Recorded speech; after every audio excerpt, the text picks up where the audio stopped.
I'm just playing with my volumes here. Sorry, that was kind of annoying. Okay.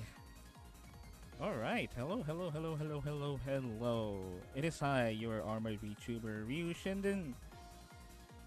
Salaryman by day, armored fighter, and VTuber by night, or whatever my work schedules allow me. And welcome to a rather, I would say, jam-packed edition of Free Talk Fridays, where we talk about anything and everything under the sun. You get to hear my uninformed shitty takes, and you are definitely free to mock me for that, or correct me, and other shenanigans, other stuff that we can do for today, which is I don't know.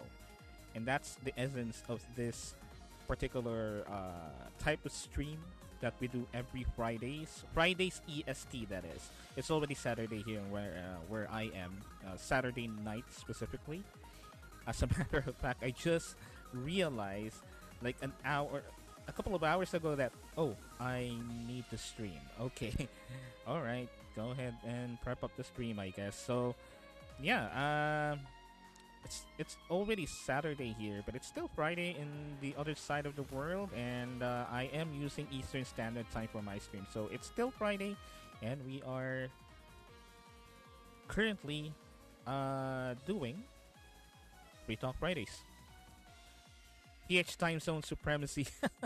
If only. That's the thing, though. I really wanted to use Philippine Standard Time, but I stream so late, both because of circumstances and a little bit of a preference, I guess. Just a little bit, but more of circumstances. Because most of the time, I end my actual work, my IRL, my in real life work, around this time as well. So right after my work, like an hour or so, I prep up for stream and stream. Otherwise, I do other things, and that is also the reason why I for the meantime, actually, just in the meantime, because I think there might be, not so sure about this one, but there might be some changes that will happen over the next year, which we will talk about later, in regards to the schedules and whatnot, because of, again, circumstances, and also a little bit of preference as well. So yeah, in terms of schedules, there's that. But anyway, yeah. In speaking of time, it's apparently now entering. We're apparently now entering like the start of the week before Christmas.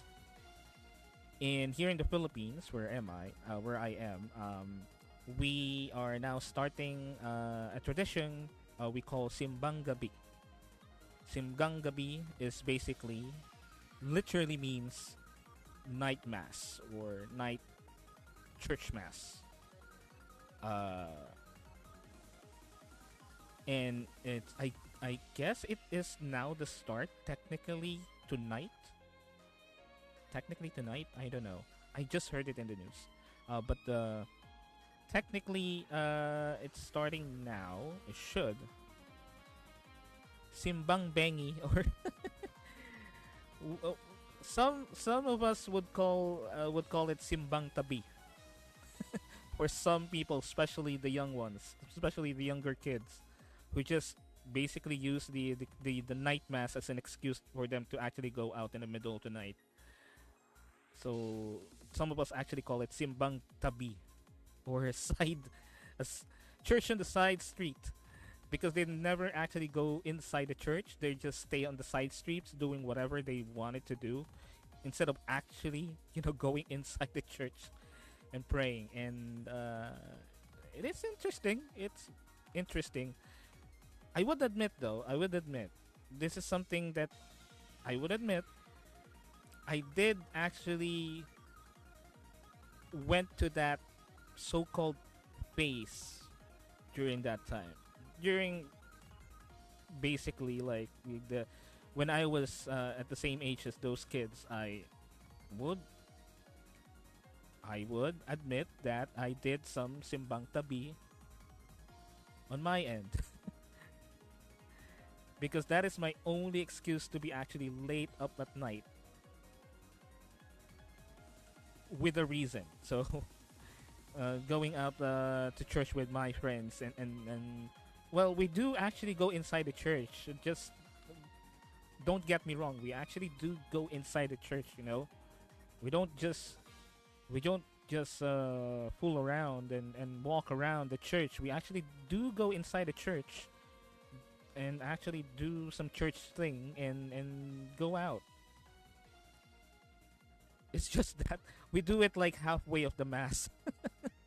we, we actually would attend the first half of the mass, and then probably around communion time we just go out because we wanted to actually maximize our time being out in the middle of the night or like deep into the night and do what we wanted to do, like hang around and whatnot.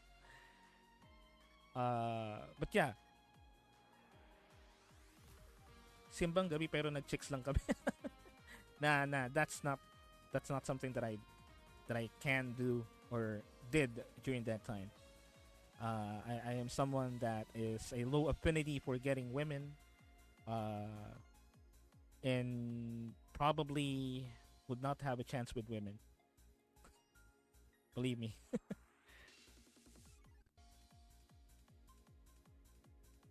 So yeah, excuse me. I was clearing my throat a lot for the past few days. So sorry for like the throat clearing. You might hear me clear my throat a little bit more than the usual because for some reason something is stuck in my throat. I don't know. Mate, if you're low affinity with women, we're all screwed. No, believe me. I am not good with conversing with females. I am not good with what the kids call the Riz. I have an L Riz, as the kids call nowadays. I don't know what it means, but they call it that. I don't have game when it comes to the opposite gender, and even the same gender. I am not proficient with that. All of my stat points are dump stats when it comes to like social conversation and romantic conversations with other people. All of my dump stats are went into that. Now, I still have like 5 points. I can just put it in social interaction, no problem. I don't know what to do with these points. I can't put them in any other stat, so might as well put it on social interactions. My dump stat. Excuse me. Yeah. So I'm not. Definitely not. Definitely. What are these Pumalians are talking about? Pumalians are um just like humans that have different well, mostly have the same body parts, but some of them are different, and that's all I can say. Some of them are different. That's all I can say. Yes, wait, yes. Have you heard of uh females? I do.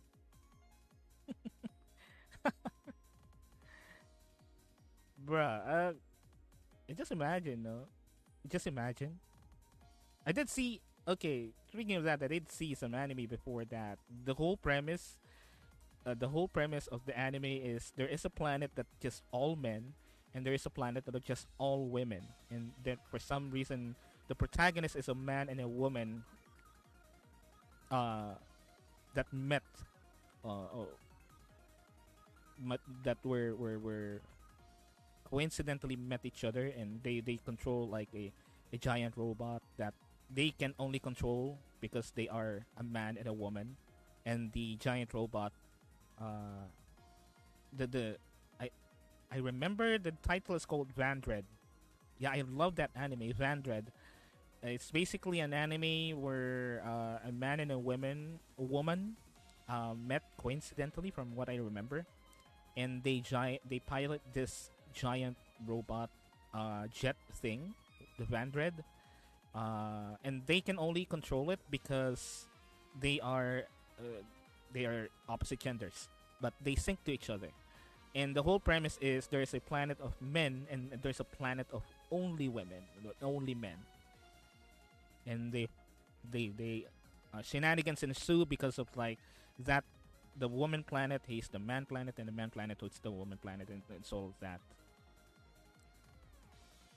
And apparently that the robot, the mech Bandred, is apparently a super powerful mecha, but the only problem is they can only be piloted by a man and a woman, so that's why, you know. Anyway, that anime is good. I watched it on AXN way back, and that is probably one of my few introductions or reintroductions there, actually, of anime outside of the anime that I watch on free TV like Dragon Ball, blah blah blah. The first time that we got cable TV is also the first time that I was reintroduced into with other anime, like besides the one that we can watch on free TV. I thought they were just funny looking men. The men planet, the woman planet, to keep us from going full goblin mode. Because we're men, of course, we would. Yeah, exactly. Exactly. But imagine, yeah, imagine. Just a planet full of men and a planet full of women. There are probably stories about it. And yeah, the one that I mentioned is, the anime that I mentioned is about that. Or at least from what I remember. But anyway, enough talk about men and women. Going back, Simbang Gabi, the midnight mass, already started. I heard that when you complete the 9 days, the full 9 days, your wish will be granted. Somehow, don't know how that works, but they believe it, and I don't believe in that. I don't believe it. Uh, it's not that I don't think that it's like BS or whatnot. Maybe it's true, maybe it's not, but I don't believe it because I did that twice. None of my wishes came true.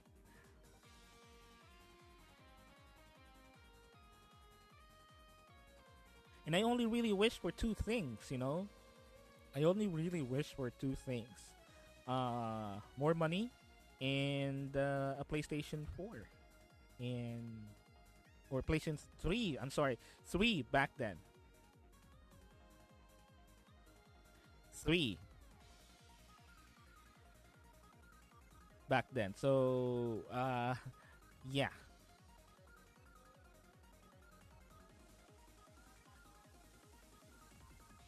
And that didn't work. So I don't believe in them. I don't believe in that superstition. But who knows? Maybe it's true. Maybe it's not. Who knows?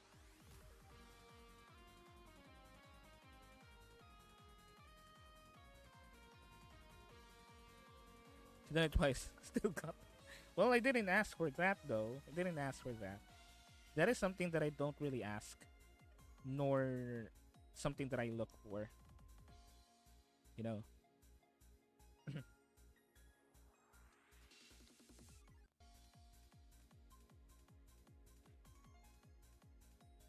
So yeah, midnight mass. Yeah, and also a week now before Christmas, and we're gonna talk a little bit about Christmas plans and whatnot. Blah blah blah, shenanigans.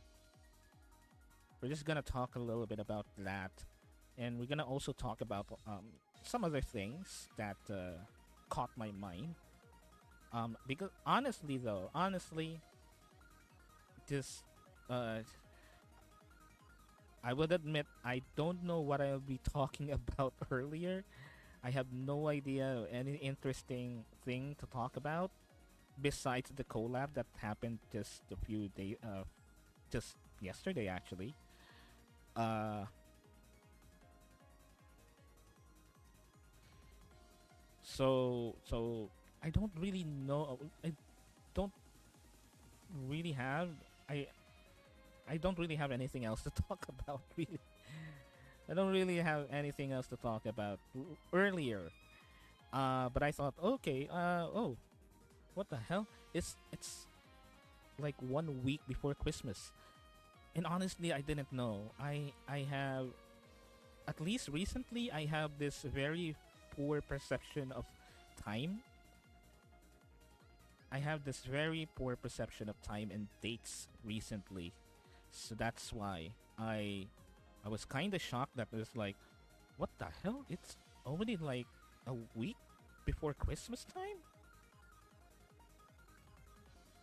Guess I need to formulate my plans to be hidden as early as now because I need to hide.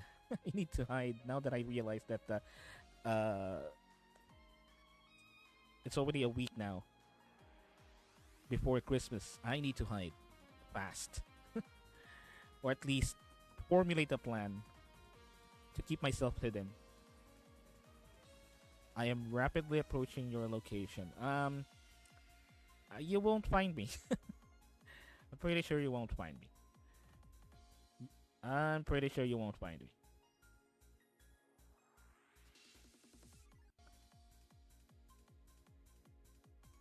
If ever, okay. Here's the thing, though. Here's the thing. Um, I'm actually thinking of some unique ways to give out Aguinaldo. Give out gifts. How about a talent show? I wish a lot more people would be able to like come up with these ideas and challenges for their for their for their godchildren. Like for example, you won't get your gift until you pass this trial or pass this challenge.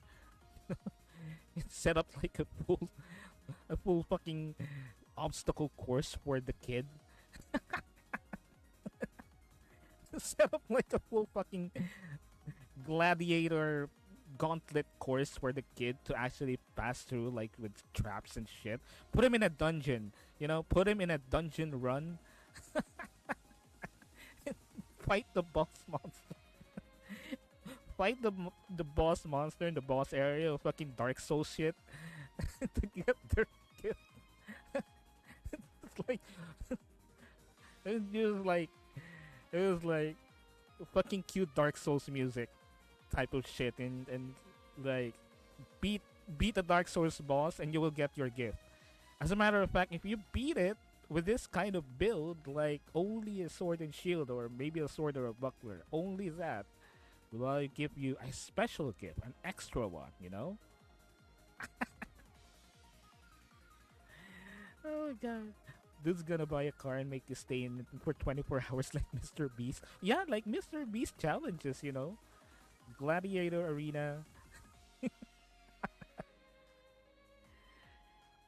Just think of it, right? Just think of it. It'll be more exciting, and it'll be more worth it for the child. He can bracket. He. Come on. He can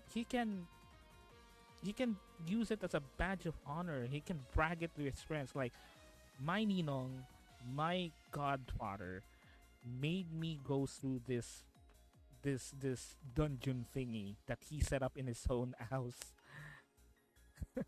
and made me fight like a monster by I don't know, rolling dice or something. And it was like it was like a D&D session in disguise. You just made your godchild play D&D in disguise, and you didn't even tell them. It was like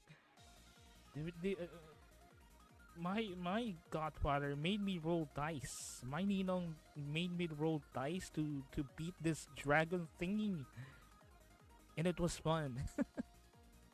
Or my my godfather made me play Dark Souls before he gave me like 100 pesos. Oh my god. Wouldn't it be exciting? Wouldn't it be exciting, right? Wouldn't it be exciting to actually have your godchildren work for their gift, or actually have a challenge so that they can get their gift? And besides getting the gift itself, which should be like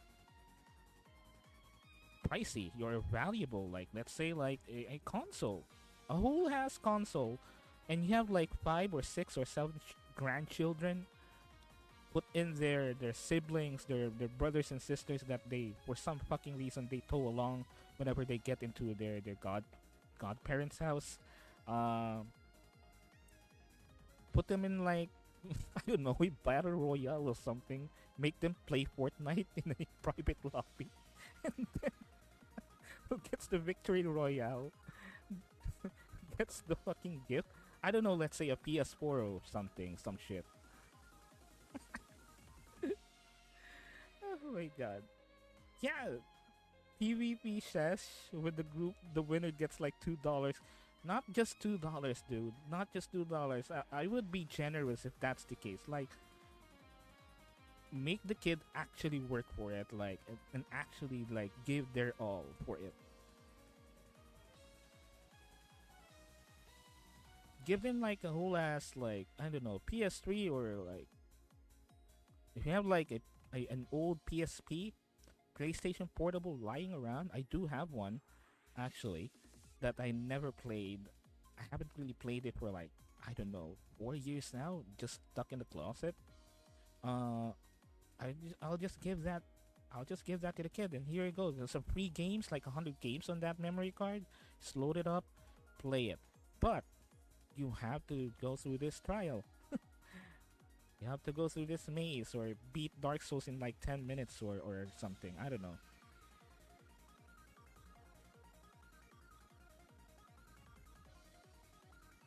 Bro, I actually went to a reunion a while back and I have similar idea where you play games to earn stuff. I got a freaking washing machine. What am I supposed to do? Hey, a washing machine? You're young. You're too young, Static. A washing machine is something that is a very valuable item for someone of my age. A washing machine is something like, fuck yeah, a washing machine. Let's go. You don't really do your own laundry, do you? That is why you're acting that way.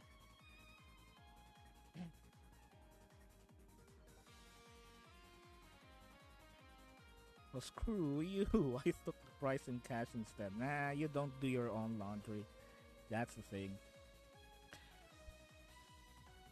But yeah, fucking, I may have to. I may have to do my own ideas with my own godchildren, probably, but not this Christmas. Maybe next one. Gonna have them play Dark Souls. Gonna have them play Dark Souls, or they're actually like, from my latest count, they're actually like 5 or 6 of them, of my godchildren. Uh, and they have like around 3 brothers or sisters or whatever. So they're like 8. Maybe I can have them like do a battle royale or something. I don't know. Not the actual battle royale. Not the movie. They won't kill each other. They won't kill each other. No, no, no. They will just do battle royale. I don't know. Let's say in Roblox or something. Let them earn their right for the gift through sheer hard work. You know.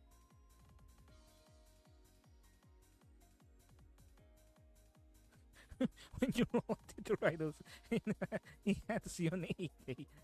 It was like, you know what to do. Fight. Fight. Fight.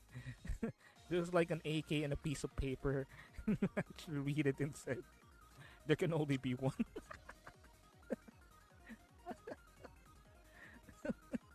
Oh, oh my god, my tummy. Oh shit.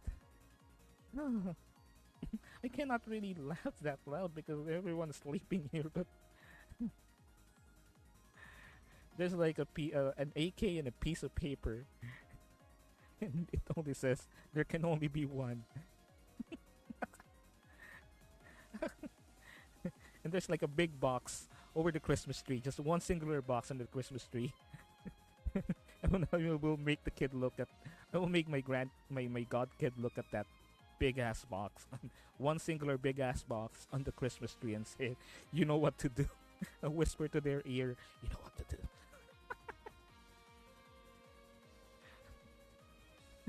And just go out to town, and I will do the same thing for like the next 10 god kids that I have. Every time they go into the house. You have until like end of Christmas, like 26. You have 24 hours. It still counts. On the 23rd hour, it still counts. Oh god. Whew. All right, need some water to clear my fucking murderous intent.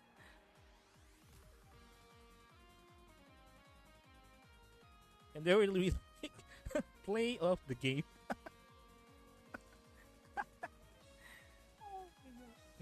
There will be like play of the game.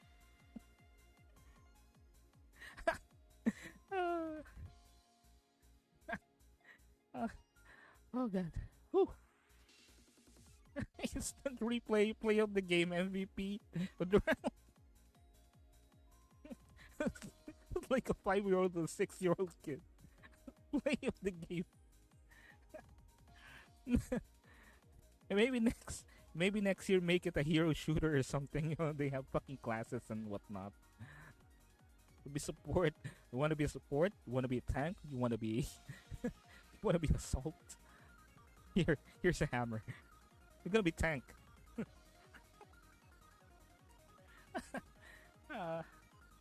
Oh my god. Alright. Calm down. Oh my god. Christmas time. Christmas. They say Christmas is for kids, and it is indeed for kids. For kids to actually eliminate the competition.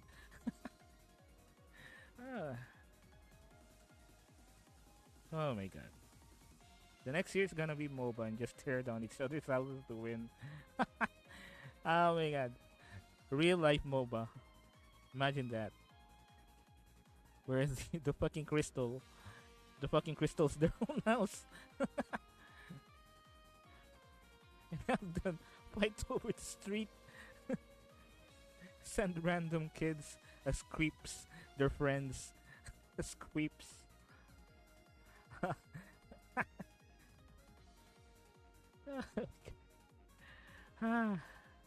Free Talk Fridays, where we where we pit kids. Free Talk Fridays, where we pit kids against each other for their gifts. I'm gonna be so cancelled. Anyway, moving on.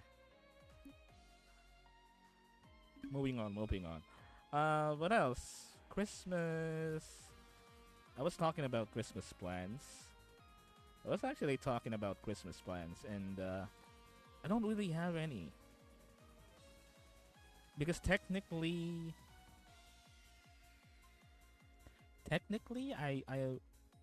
I will be working.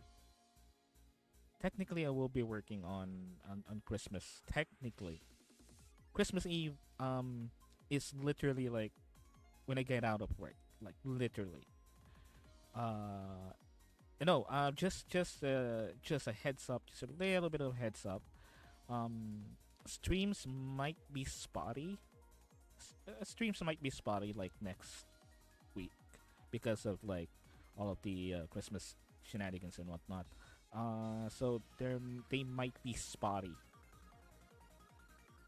They might be spotty by next week, and I'm not really sure I'll be able to stream next week. So that's why it is very important for you to actually follow my Twitter, because I will be posting whatever happens there. Whatever is happening in my streams or wherever I'm streaming, I always post it there. So go ahead and follow my Twitter. Uh, that's probably the only place that you'll be able to know whether I'm streaming or not, which is kind of contributes with why am I not growing, which we'll be talking about later. We'll be talking about that later. So go ahead and follow my Twitter.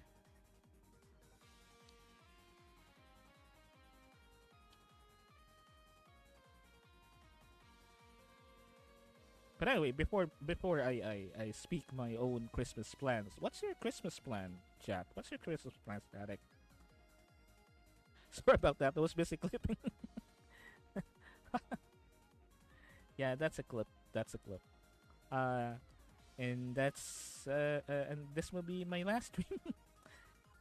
Pretty sure I'm gonna be cancelled about after this.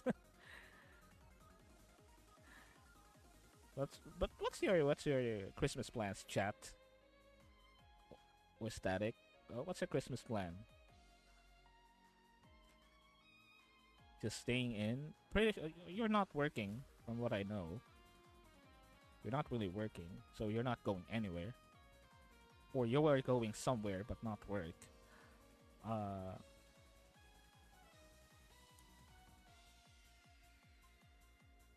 I don't. I Well, Christmas for me is something that you do celebrate, but you do celebrate Christmas, but something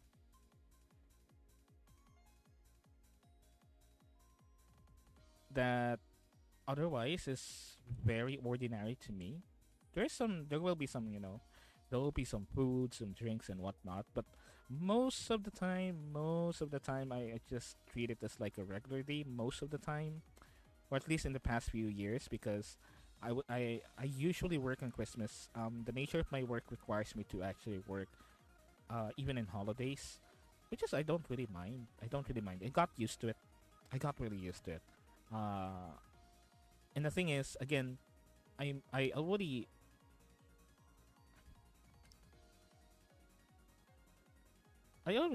like discussed this before, but I don't really like large gatherings and whatnot. I'm quite queasy.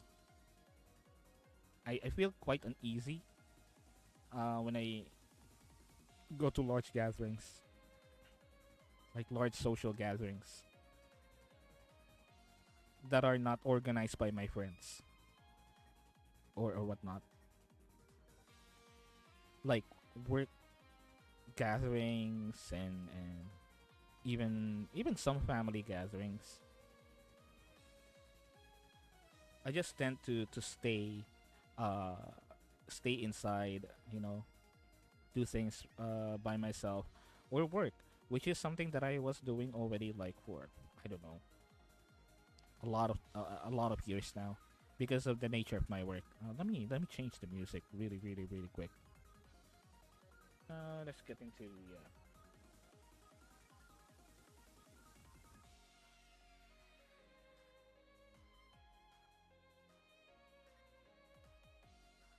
okay.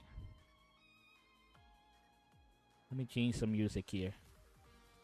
Christmas plan: get drunk, get fucked, and get me some nice dank Puss in Boots. I'm gonna watch Puss in Boots.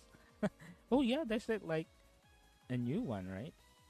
Or I think it's a movie that has Puss in Boots in it, but it's not actually his movie. I think it's another character's movie with Boots in it. Blah.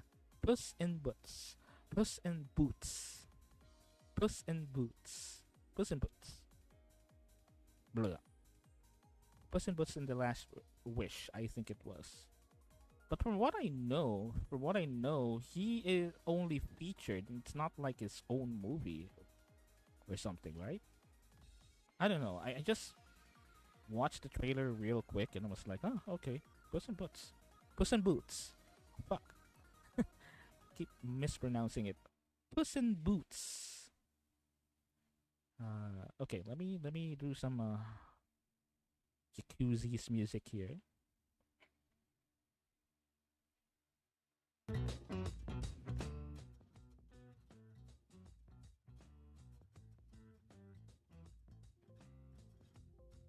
Okay, there you go. Right. So yeah, from what I remember, or maybe I'm wrong. Again, maybe I'm wrong. Maybe I'm wrong. Maybe okay. Just give me one moment. Let me do something real quick. Let me make some adjustments here.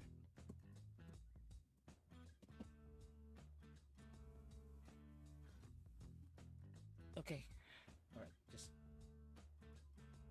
sorry about that. Uh,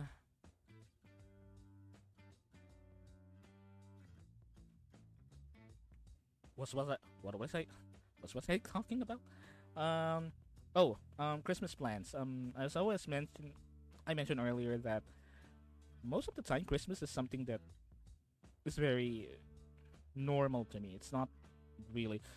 It's not that it's not special for me. It's still special, but it's not something that I'm really excited for Christmas. Blah blah blah. No no no. Maybe I was that when I was little. Of course, I was a kid.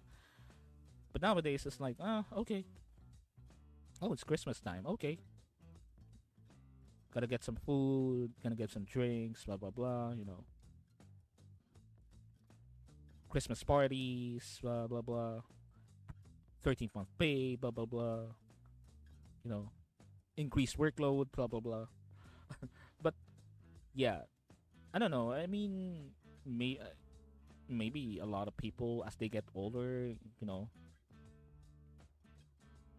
certain holidays for them just pass by as like ordinary days and nothing really special about it. But I don't believe that. Maybe some people also would consider still Christmas and even New Year like very special days for them. Like they're excited for, and they have lots of plans for it and whatnot. And something that gives them like I don't know sleepless nights, probably.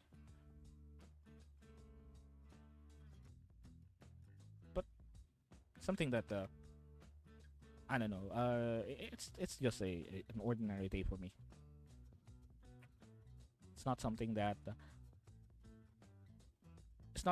I don't celebrate, but it's not also something that I'm really, really, really excited for. Maybe New Year a bit, maybe a New Year a bit, because at least for me, New Year is something more significant, something more of a milestone for me than Christmas. You know, I celebrate New Year more than Christmas, maybe because for me, New Year is like you've reached a milestone that you are still alive after a year. Thankfully, you are still alive, and it's something to celebrate. Your loved ones are still there for another year, and it's something to celebrate. And I think for me, I get a little bit more excited for New Year than Christmas. And for me, Christmas is something that is a holiday and just celebrating. Some people would celebrate, but for me, it's just an ordinary day. But, yeah. Unfortunately, unfortunately, God failed this annual assassination attempt on me yet. And it's something that it can. Some people probably still celebrate and very excited for more than even New Year. But for me, it's something that just an ordinary day, really. Just noticed that my chat is kind of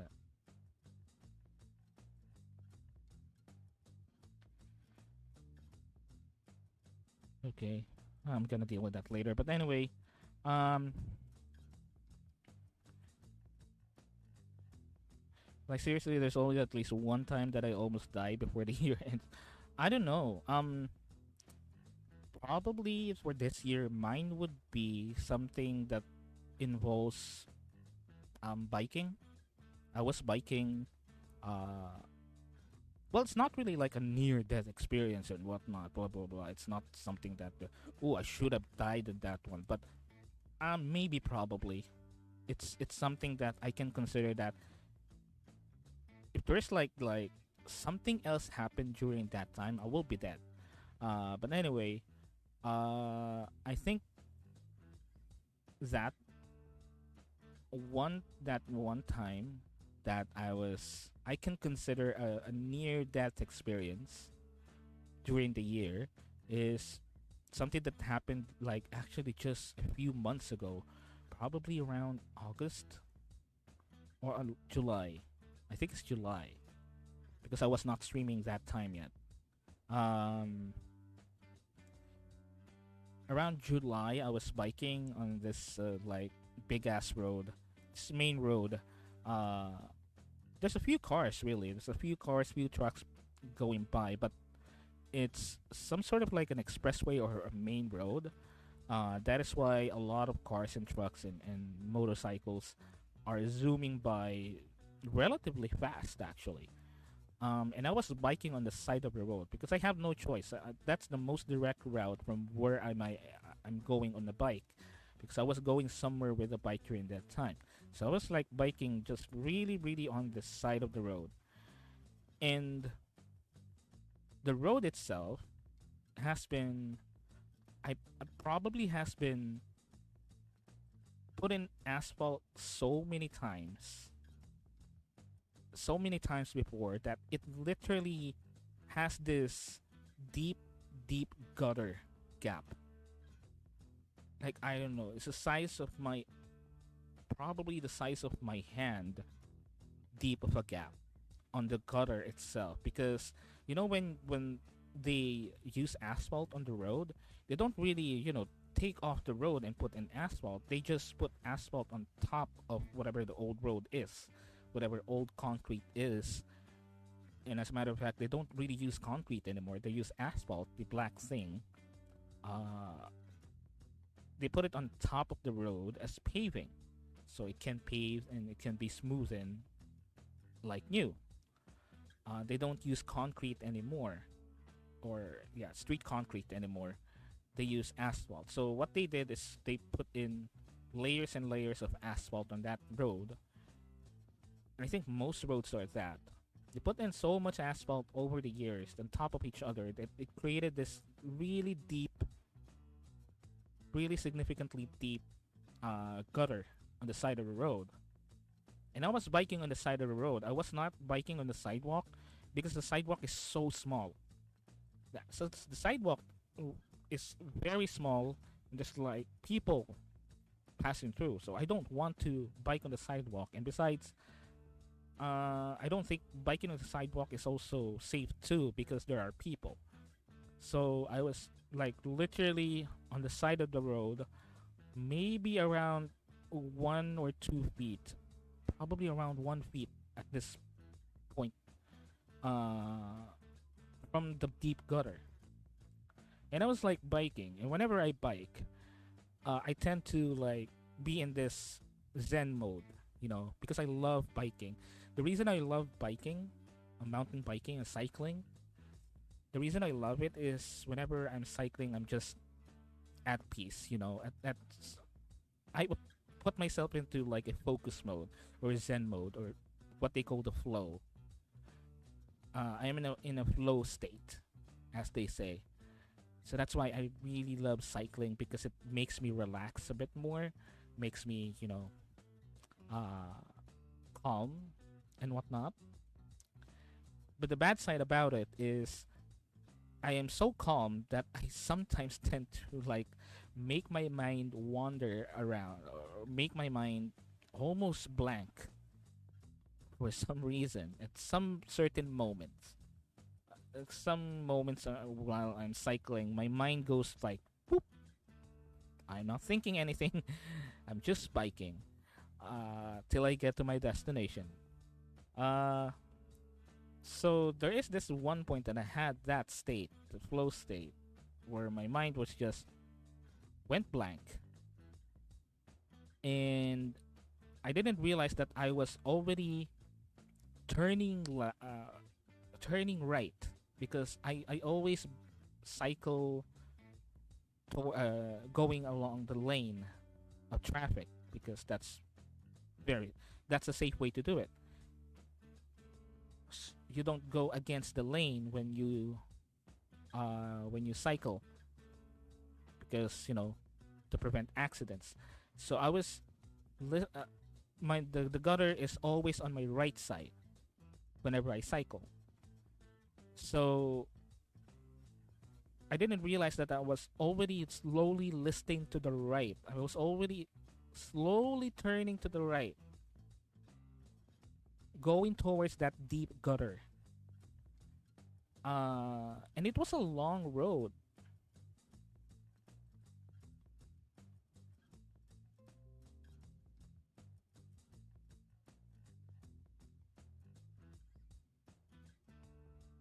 Oh, okay. Hello, hello, hello. Are we back? Are we back? I just got poofed.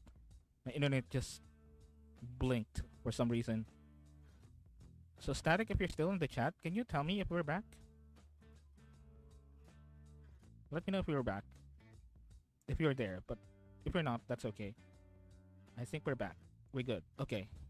I got disconnected. It was like my internet was just disconnected for some reason. But anyway, okay, thank God. Alright, alright, alright. So going back, where was I?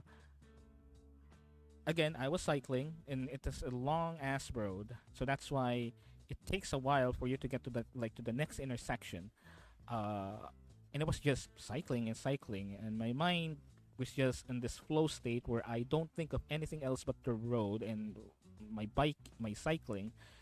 But because of that as well, I didn't realize that I was already listing to the right slowly, and it's going towards the deep gutter, and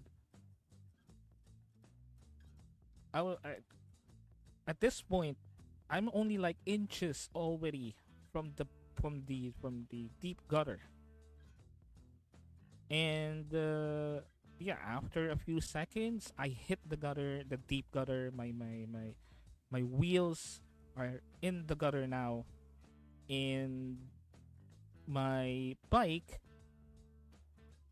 listed to the left, leaned to the left, towards the road, where cars and trucks and motorcycles are zooming in. Here's the thing though, change the traffic conditions on that road, change it for a bit to add a little bit more cars, a little bit more motorcycles, a little bit more trucks zooming out. The only reason why I was safe are two things. It's because of my helmet, which I always wear all the time. For you, for those who are cycling, for those who are cycling, it's really, really goddamn important. I implore everyone that are cycling, whether you're cycling a short distance or long distance, like I do, or even in a short distance towards the store, the next store over the next street, I implore you to wear helmets, because my helmet saved my fucking head from a head injury and probably a concussion or even like internal bleeding. Because when I hit the concrete, when I hit the asphalt, because my bike was already turned to the left towards the road when I hit the gutter. It didn't turn into the sidewalk, it turned into the road. And I had to let go. I had to let go of the bike in the split second. I had to let go and shield the other side of my body, use my arm to actually soften the fall impact on the ground. Uh, and another thing about my bicycle is it actually is set, the seats are set high, because that's the only way I can ride the bike without injuring myself or making my legs hurt, is increasing the height of my seat. So that's why I had it high, and that's why I'm technically falling from a higher place when my bike turned to the left or like lean to the left. So I had to use my arms to brace for impact on the ground, but I was not able to actually have my head protected. So the side of my head slammed into the concrete. But luckily, I have a helmet. So I ask everyone that are cycling or into cycling or riding a bike, even if you're doing short distance runs or short distance cycles, always wear a helmet because you'll never know. You'll never know what will happen. And my helmet saved my ass because definitely definitely am sure that if I didn't have a helmet during that time, I would be done, or at least I will be in the hospital. But here's the thing, though: head injury is no joke. You know, head injuries are no joke. You can have like a broken arm or a broken leg. That's okay. You're still alive. But a broken skull? Come on. That is why I cringe whenever I see cyclists that don't have helmets, especially the young kids, especially the like 12 or 13-year olds that are riding so fast with their bicycles and don't have helmets. Like, these motherfuckers will get killed on the road. And they're just zooming in on 10 speed, on 10 gear speed, zooming in and out with their bicycles as if this is the fucking Tour de France, Lance Armstrong shit. Don't have helmets. So my helmet saved my life literally from an injury or even possibly death because I literally slammed my side of my head on the road. And here's another thing, though: the same situation, same event. As I mentioned earlier, if you added like an increased traffic on that road, if you increase the traffic for like two or three more cars, two or three more motorcycles, two or three more trucks passing by at like 40, 50 miles, 40, 50 kilometers per hour on a big ass road, I could have been hit by a car, a motorcycle, or even a truck. I could have been hit because I was falling towards the middle of the road, not on the sidewalk. And luckily, that road doesn't really have any other car. Doesn't really have uh heavier than usual traffic. Not heavy, but like more cars or more motorcycles or more trucks. Maybe because it was a weekend, I don't know. Uh, but yeah, if there are more vehicles during that time on that same road, I could have been hit. So when I fell, I hit the side of my head, but I had a helmet and I was rolling. I was rolling on this towards the middle of the road. Luckily for me, I was able to control my rolling to stop myself from getting towards the middle. Just did all of my strength. I used all of my strength to actually keep me from away from the middle of the road. And that's probably the only conscious decision that I had when I fell. Otherwise, I didn't know what happened until I realized that the gutter, the my bike is now stuck in the gutter. I am now on the side of the road. I was rolling. That's the only conscious decision that I made as I was falling. Is I need to stop my rolling. I need to stop it because I will be in the middle of the road if I don't, and that would fuck me over. So yeah, they see me rolling, they hate it. So I was rolling like I did like a log roll. I didn't do like Dark Souls roll. I didn't do that. I was doing a log roll because I fell on the side of my body. That's where I fell. So that's why I was rolling. But I was rolling and I tried to stop my rolling because I will be on the middle of the road if I didn't. And yeah, that was like two instances, two instances in one event that I could have died. I could have died right then and there, you know. And I was like a little shaking a little bit. I honestly got scared. I was shaking a little bit. I'm okay. I'm perfectly fine. I just got like my palm hurts on the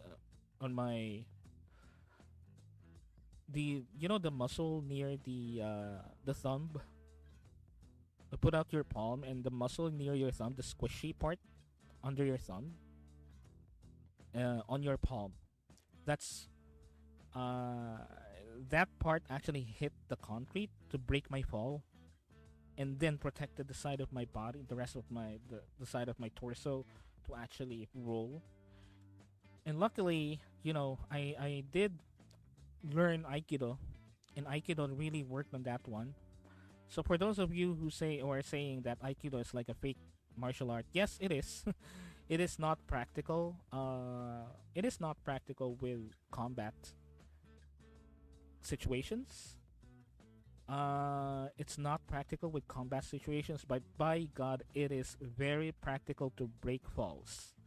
Because the first thing that you really learn when you learn Aikido is breaking your fall, because you'll be starting as an ukemi, or someone being tossed around by either the master or your senpai or your sensei or your senpai.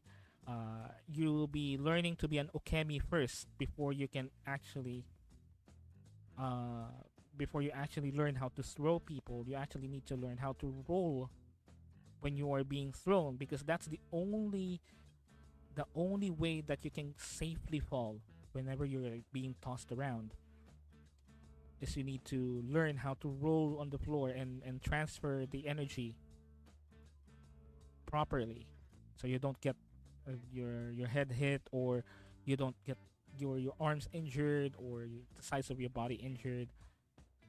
And Aikido actually did save me, um, because I learned to actually roll on my side and transfer the energy, and that really helped me. So I broke the rolling as well. So yeah, that's like my near death experience for this year.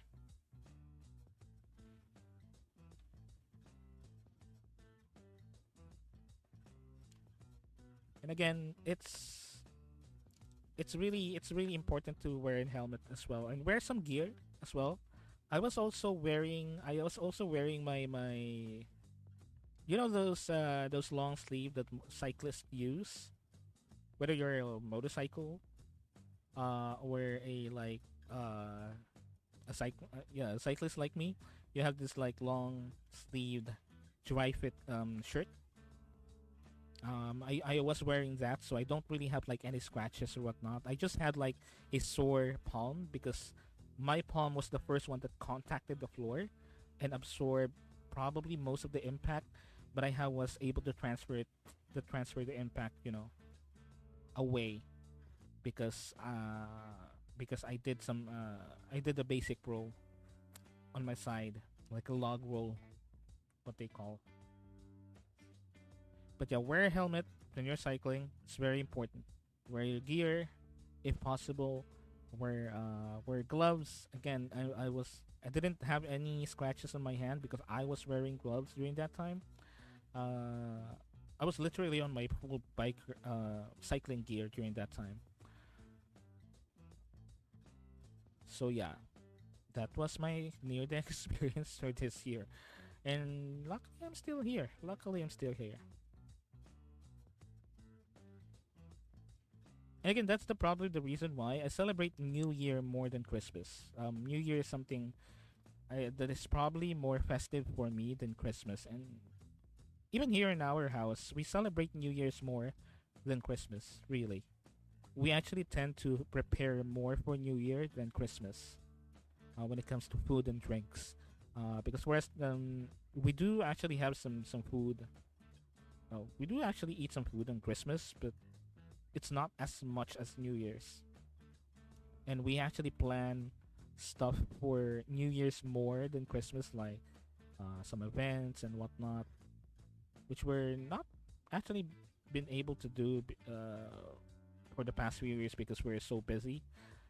We're all got busier, so we have no time to like uh, organize some stuff for the New Year's in our household. But hopefully this year, hopefully.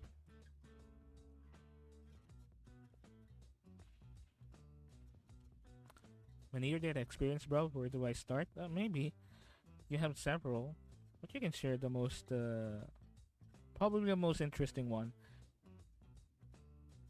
Well, I shared that experience because that's the only experience that I had so far when it comes to like a brush of death.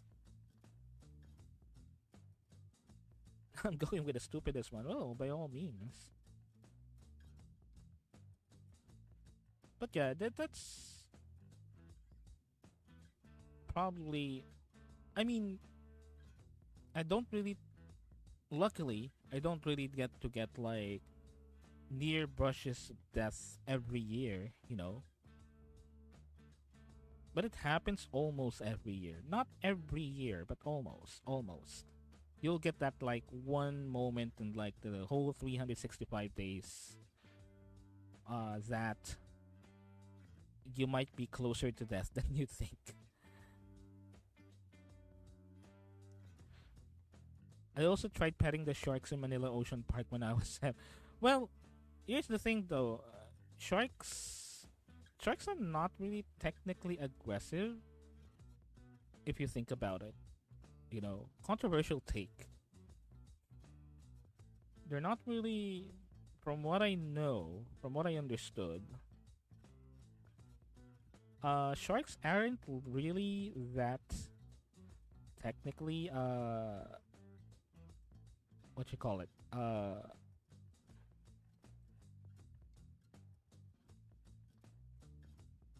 violent. What except when they feel like threatened or whatnot, and when they like smell, I don't know, uh blood or something. Otherwise, they're not really.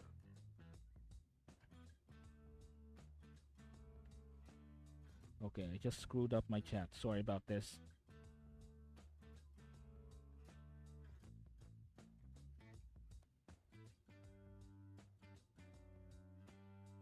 Just give me one moment. Let me quickly make some adjustments with my chat here. Screwed it up. Screwed it up. Okay, there you go. Okay, just lock it in. Lock it in, babe. Lock. Okay, here we go. All right. Yeah. Sharks aren't really aggressive except if they feel threatened or they smell blood. That's from what I know. But generally, sharks wouldn't really be aggressive with you unless they see you as food, which is something that only really big sharks, like we're talking about, great whites and whatnot, that can mistake you as a seal if you get near. But there's like smaller sharks, which is like the ones I think that they're keeping on Manila Ocean Park. Oh, I'm gonna tell you about Manila Ocean Park later. But yeah, sharks aren't really that aggressive.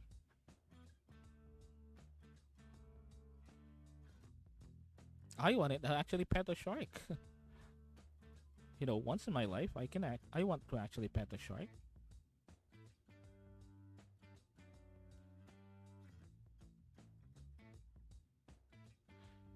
I almost died to the sharks due. I jumped to the top of the tank and we nearly drowned after I sucked in.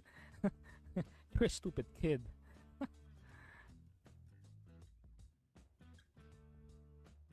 you probably, you probably, you would not probably be dying because of the sharks. You'll probably die because of drowning, probably. And hey, Tinanin! Hey, hello. Thank you for following the channel. Thank you for following the database. I didn't know why I didn't. Oh, okay. I was actually, I was actually. Sorry about that. Give me one moment. What the hell? I was behind my alerts. Okay, there you go. Sorry about that. Okay, gonna trigger it again. There you go. Okay, awesome. Tinaning, thank you for the follow. Welcome, welcome to the Brave Base. And I believe you are from BayanihanVT? I believe you are. Is that right? Yeah, you are. Sorry. Yeah, you are. Thank you for the collab. I will talk about the collab later. But again, thank you for the follow. And I will give you a follow later once the stream ends. Because I definitely believe that you are one of the Bionium VT friends. Welcome, welcome. Oh yeah, I think you follow me on Twitter as well. So yeah, I'm gonna give you a follow definitely later on your stream. And I'm gonna be definitely talking about the collab that we had last time because that was fun. That was actually fun. And I'm gonna tell you why I'm fucked up in the head when it comes to collabs. My head is fucked up when it comes to social gatherings, social meeting new people. Because I'm gonna elaborate on that later. But yeah, welcome to the stream. But anyway, where was I? Uh, yeah. Static, you will not die because of the sharks. You will die because of the drowning. A year later, we were at Manila Zoo, and I almost fell into the crocodile pen. Oh, that one. That one though. Crocodiles are actually crocodiles are actually like known to be territorial. So maybe you will die. A crocodile will kill you, definitely. And it's a Manila Zoo crocodile. They don't feed the thing.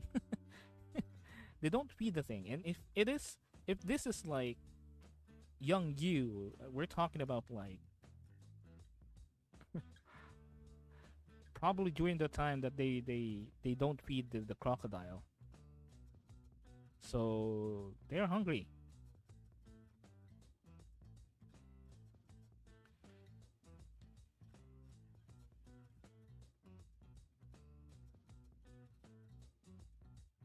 Bruh, Manila Zoo, I heard Manila Zoo is like looking good now. From what I heard, I haven't been in Manila Zoo for like a long time, like a long ass time. And I heard it's good now. I heard they're like renovated or something. I mean, I'm still a stupid kid, but I'm taller now, just taller. We're all stupid in our own ways.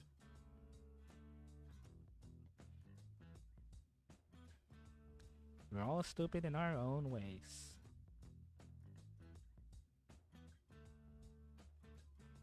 No, but my last memories of Manila Zoo is like still way back when I was literally elementary school, and I haven't been in that place for like super long now.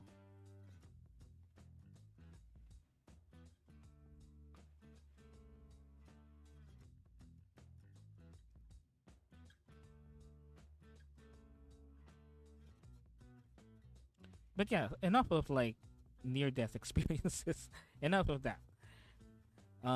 Christmas, it's next week. Just to summarize, next week, streams would be probably spotty. Probably is the operative word. Not really sure though. I will try to do my best to stream. I will try my best. I will try my best, but I cannot promise. Uh, but again, it's all just follow me on Twitter. I always post updates on Twitter. So if you want to know if I'm streaming or not, just go ahead and follow Twitter, or follow the stream and turn your notifications on to see whether I stream or not. Which is probably not next week. Probably, again, probably.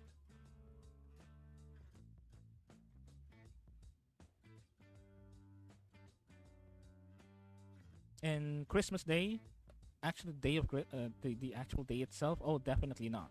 I will definitely not stream on Christmas Day.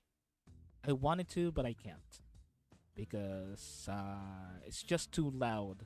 It's just too loud. You will hear fucking karaoke singing shit. Fucking I don't know, maybe some fireworks or whatnot. People arguing over like I don't know politics the behind while I'm streaming because I don't still have like soundproofing in my room yet, so that's why. So yeah, I don't want it to risk like streaming on actual Christmas Day, which is something that I honestly wanted. I actually wanted to because I find it interesting to stream on Christmas Day. You know, just celebrate Christmas Day itself. But I don't want to risk it getting some things that I don't want to be heard on stream. Be heard on stream. You know, he won't be streaming, but he'll definitely be showing up on someone's Facebook Live. uh, no, I won't.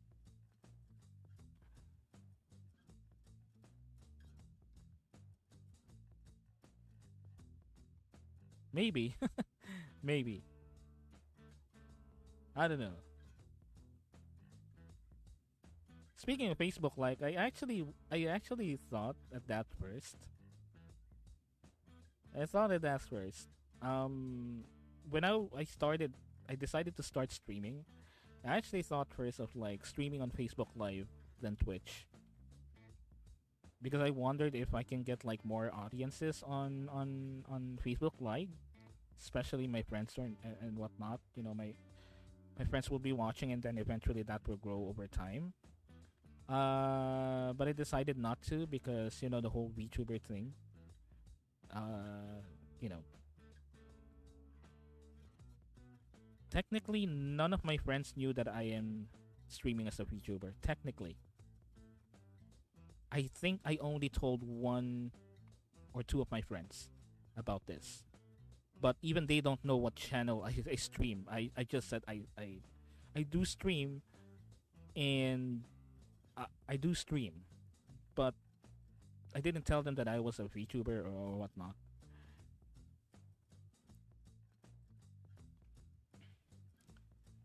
Weren't you thinking of streaming D&D on FB2? Yeah, I did. As a matter of fact, I did. I tried way back, but I decided not to do it anymore because it's not feasible, and I wanted to do it on Twitch instead.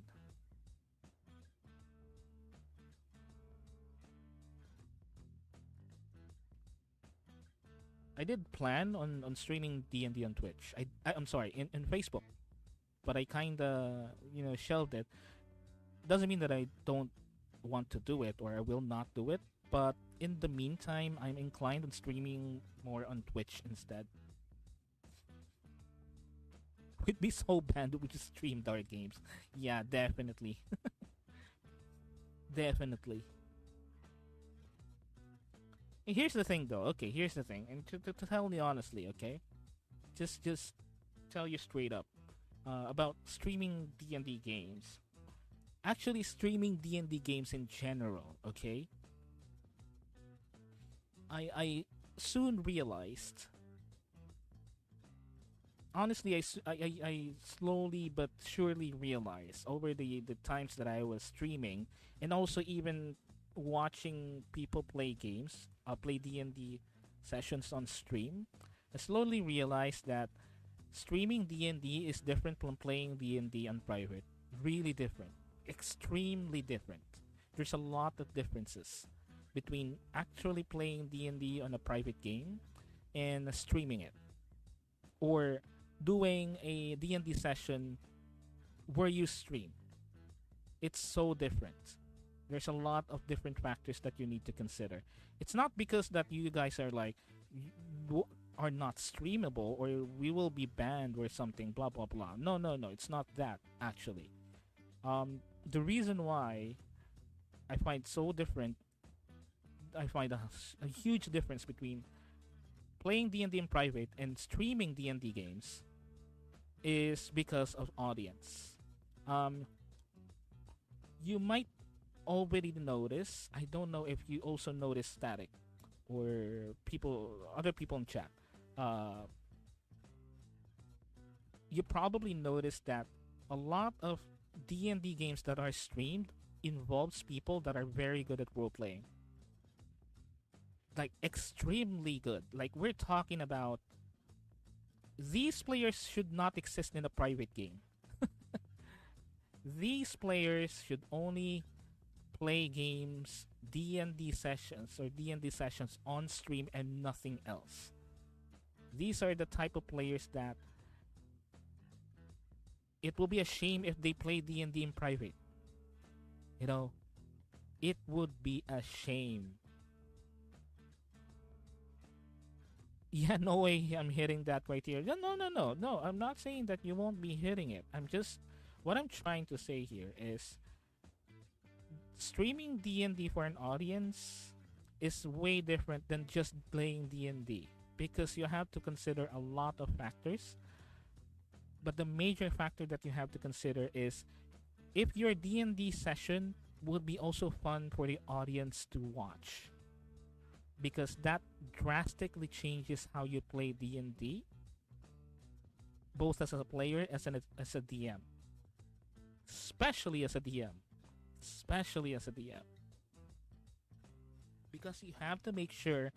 Okay, if you notice Static, okay, just so you know, for those of you who are watching the stream, Static is one of my players in my private D&D games, which unfortunately I would have to go and hiatus, a small hiatus, at least until January. But we are playing a private D&D game. It's his favorite player, by the way. No, not true. I hate Static. I hate how he plays. uh, going back, it's like D&D for that is played in front of an audience. Excuse me, in front of an audience is so different when it comes to playing as a player and running it as a DM. Especially running it as a DM because you always have to have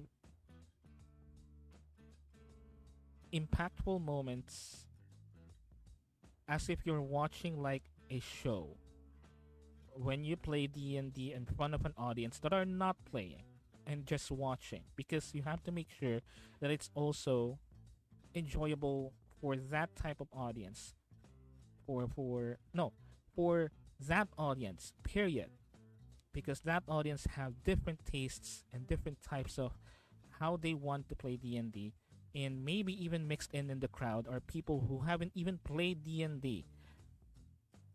Fucking Critical Role has them. And me being a Critical Role fan, I know what I'm talking about when we say in that core audience, in that audience of let's say 20,000 or 30,000 people, probably around 10,000, 15, 16, 17, 18,000 of them haven't even touched D&D ever, and we're just watching Critical Role because of the story and not because of D&D. And that's, you have to consider that as both the players and the DM and even the production crew, that if you have a production crew, you have to make sure that every moment on that session, for every fucking session, should be, there's something happening. There is something always, snap, happening, event, twist, plot, twist, moment, roleplay, happening, plot twist. Funny moment, funny. Sam Regal, always funny. Sam Regal's always there because he's always funny. He is never not funny. Funny. Plot twist. Every session, every episode, every stream, it should be that. And that is why Critical Role is the top dog. You wanna know why? Because all of them are fucking professional voice actors and professional fucking theater kids that literally went to theater went to theater school, and went to improv school, all because they are playing D&D. And I heard that even some of them went into improv school way after playing for Critical Role, even during the time that they're playing for Critical Role, because they want to make sure that their audience are satisfied with their performances. Fucking case in point, and this will be controversial, probably. I'm gonna get canceled for this, I'm pretty sure. Marisha Ray. A lot of people hated her. Campaign 1, probably around the first 25 or first 30, 35 episode ish, a lot of people hated her. Wanna know why? Out out of all the people on the table, she is not a voice actor. She is not. Probably she has acting experience, but not as acting experience as everyone else's. She's the only one out technically during that time. Technically speaking, uh, it's being a change in the love me. Shut up. but but Marisha Ray, a lot of people hated her.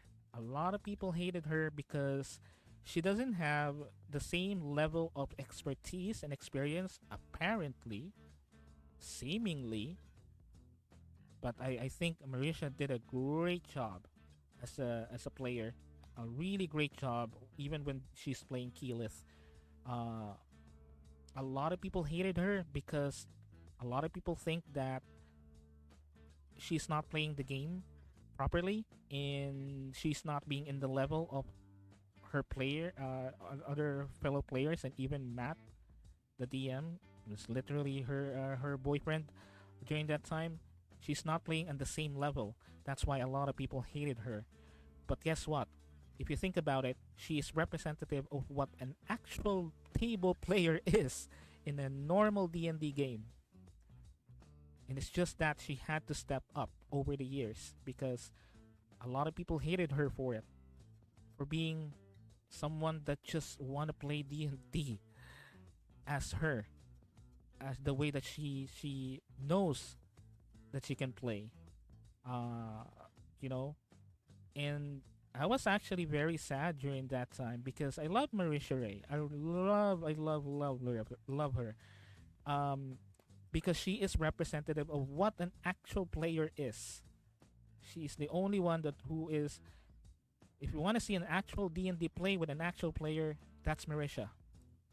And a lot of people hated her for it because all of the other players are like voice actors and can do voices and can do improv and have these like very emotional moments with Matt Mercer. And even Matt Mercer got a flack for it because of the Mercer effect, that a lot of people expected DMs like me to be like Matt Mercer, because of how Matt Mercer run his games. Because again, all about events happening constantly, no dull moments. And guess what? Their what you call it? The most hated episode is the one where they went shopping because nothing happened. They just went shopping. That's from what I remember, an episode that a lot of people hated. A lot of people, because nothing happened. They're just shopping. They were just shopping for items the whole episode, the whole session. They were just buying stuff for their characters in different shops. And people found it boring. But guess what? That's a lot of your D&D games on your actual table. There will be a lot of that. Like, I don't know, 90% of that, 80 to 90% are that. Just air quotes dull moments. So that's why I kind of was apprehensive on doing D&D sessions, like normal D&D sessions on stream, which is my original plan. Is just do normal D&D sessions on stream with normal players because uh because I want to just play D&D. That's it. I just want to play. But I realized that streaming it might not be enjoyable also for the audience because one, the way that I run the game, which is something that is not really special. not really, unique in any way. It's just me running the game as a DM as best as I can. And second, player factor as well. Uh, Maybe some of my players don't want to be, featured on a stream because they're very anxious, they're very shy. Uh, Over a stream, and they cannot like really play the game as they wanted to because they keep on like thinking that, oh, I'm in front of the audience, I'm in front of other people, I want to play good but I'm not a good player, and whatnot. And you also have 100% of your group has the speed of dehydrated snail like ours.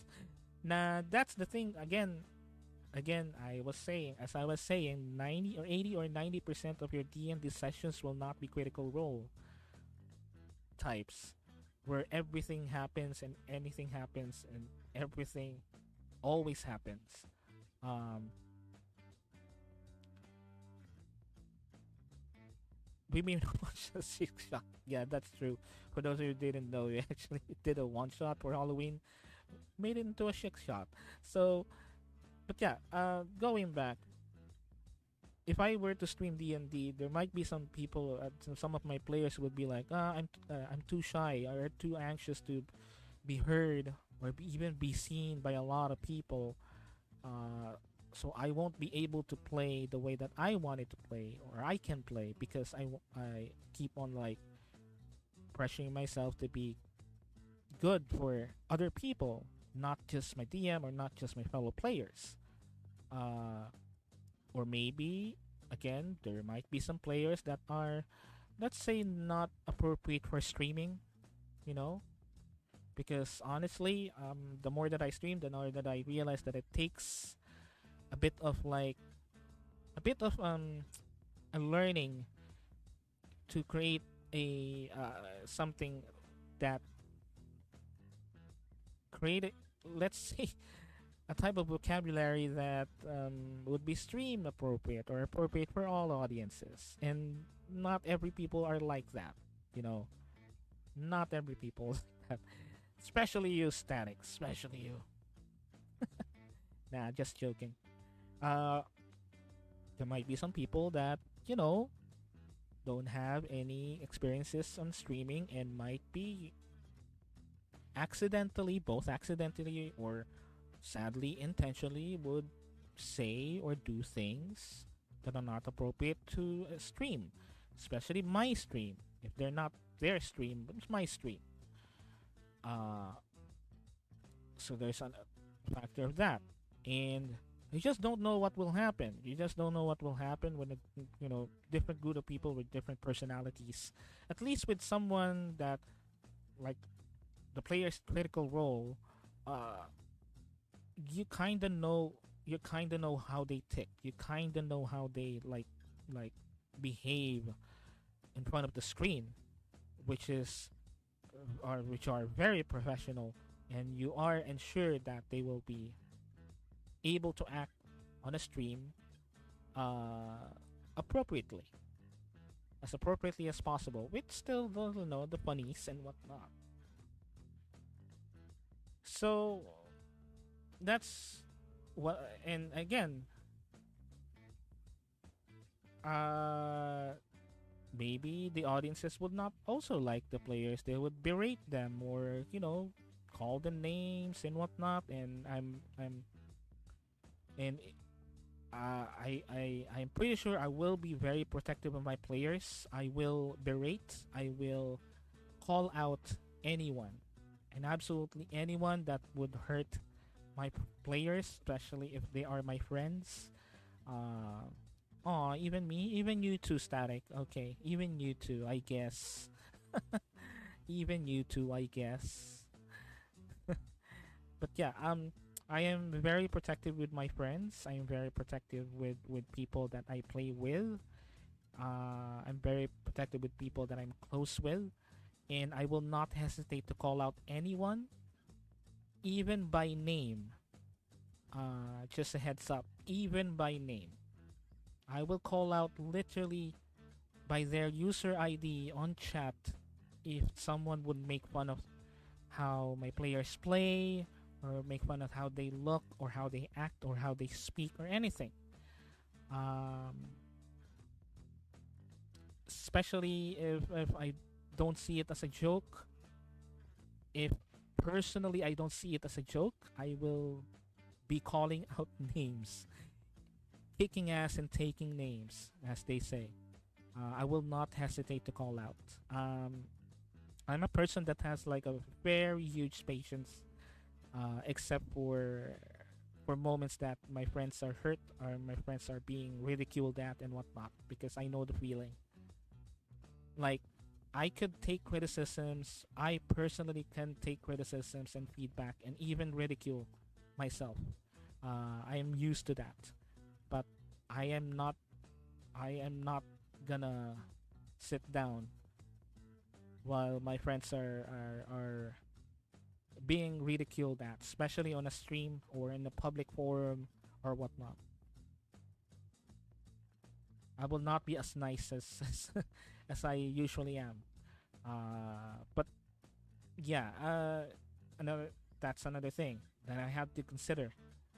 So I had to, change my plans and would probably only stream D&D games if I would, hopefully next year, with people that I know that are experienced with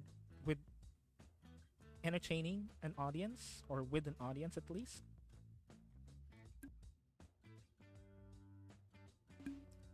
Uh,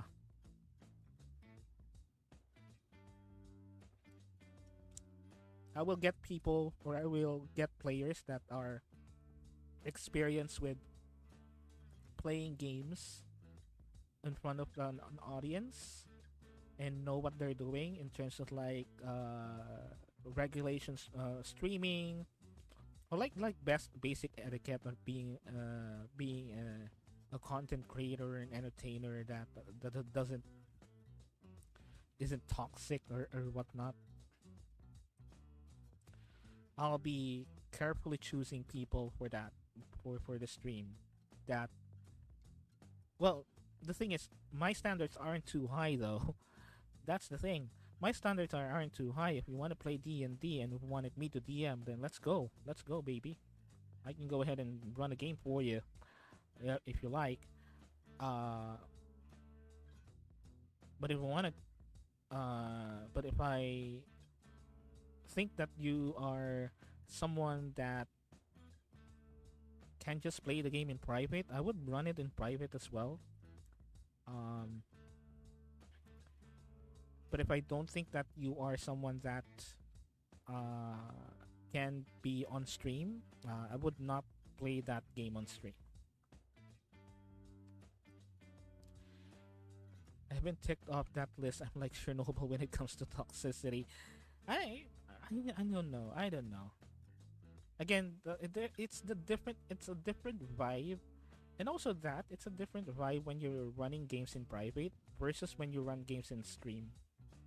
Run D&D games in stream. It's just a different vibe altogether. Again, I haven't really experienced running a D&D session on stream, and I've been working on that. Uh, but I'm pretty sure if I start one, I will be a different DM. I would run things a little bit more differently than how I run D&D games in private as a DM.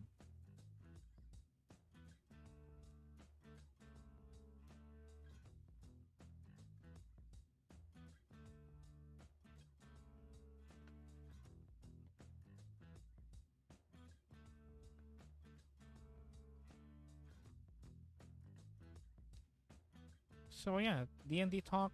It's not tabletop Monday, but I've been doing D&D talk for like what, 20 minutes. We segued hard. But yeah, I mean, just to summarize, I hope by the next year, I just hope by the next year I'll be able to run D&D games on stream. That is something that I'm working on, definitely. I would tell you that. That is something that I'm definitely working on. I wish I can get like players to be willing to, to be sacrifices for my D&D games, but I will definitely get players that I know that can play D&D games on a stream without, to be that are appropriate for stream, both in like the stream rules and also being a content creator wise. Fuel D&D addiction, please. We'll play in private. We'll play in private. I'm just saying that if I run D&D sessions on stream, we'll still play D&D. Come on, we'll still play D&D. And as a matter of fact, I have a lot of plans when it comes to like tabletop role playing in general, because I'm also working on a system. Working also on a system myself.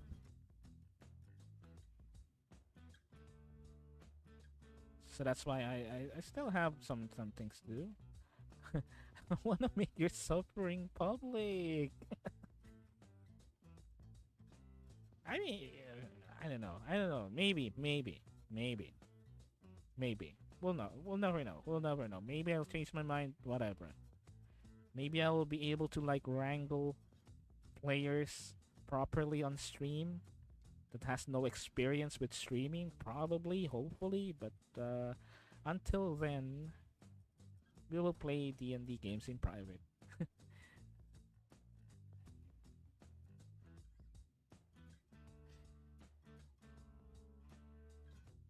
So yeah. What else? Okay.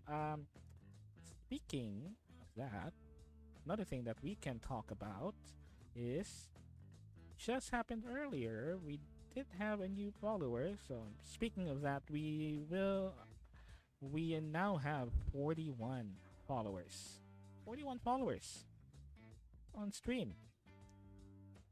On our little stream right here, we got 41 followers. It's just 9 more till the 50 follower goal. And the reason why that's my goal is because that's one of the requirements for affiliate. Although honestly speaking, just a buck 50, just buck 50. Uh, just being real, I don't really want to count my followers. Really, I don't want to, honestly. But why am I doing it? I don't know. Maybe it's because I wanted to like set a goal. It's good to set goals for yourself, and I thought a good way is to have a goal of 50 followers. But honestly, though, personally speaking, I don't really want it to count my followers. I don't really want it to. Maybe if there's like a specific amount, but I don't really want it to. I just wanted to like be focused on my streams, entertaining people that are dropping by, whoever they are, sharing stories and whatnot, sharing my passions. I don't really want it to like count the followers that I have. But I had to, because at the same time, I realized that setting goals for yourself is like very important as well to keep you focused and keep you motivated to do things, because you're trying to set a goal, you're trying to reach a goal, and yeah, that's one of the goals is to get 50 followers.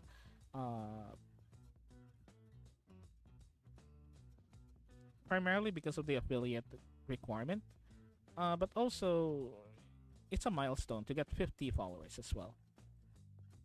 But again, I am the kind of person that just do things because I just wanted to, and no matter what, how many followers I had, I will still like pretty much do the same thing. Just be on stream, try to entertain people as the best that I can, try to improve the stream, to play games, have a chill all time at the Brave base, and that's it.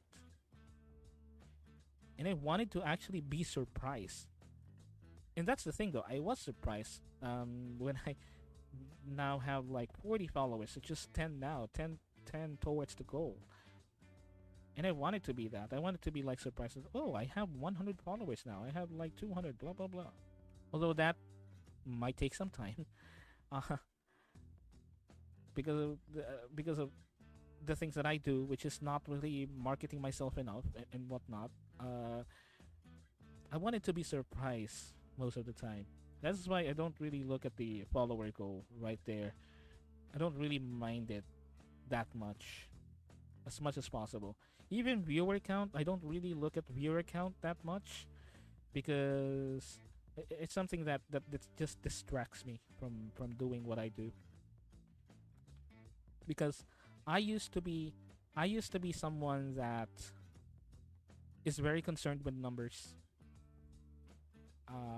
That it gets me sometimes paralyzed, and that is something that I have been trying to change for so many years now. Trying to change a part of me that gets so anxious when I don't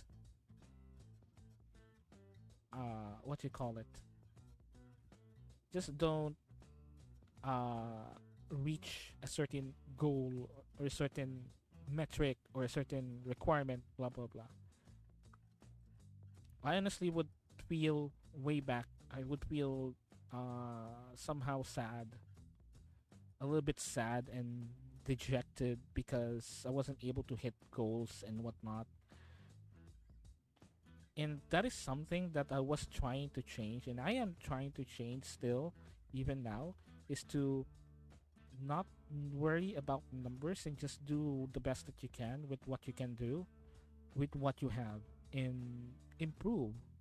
Just continually improve and just look at the numbers if you need to look at them, or look at them after a certain amount of time, and just don't worry about it in the meantime. Just do whatever you're doing. Do whatever you're doing and keep on improving if you can.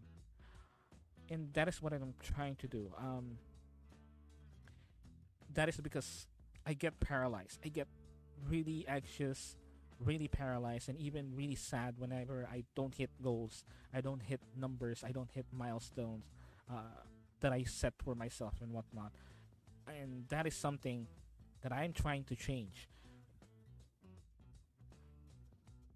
But again, I also realized that uh, I also needed to set goals as well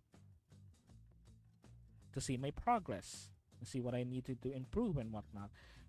Again, I said this before. I said this many times, but I'm a man of contradictions. I'm a man of contradictions. I'm a man of inconsistencies, and this is one of those inconsistencies, one of many. So that is the reason why I don't really want it to count the followers that I have. I don't really want it to have that thing over there, because I just wanted to do whatever I wanted to do. And if people like it, so be it. If people would follow me, just go ahead and follow me.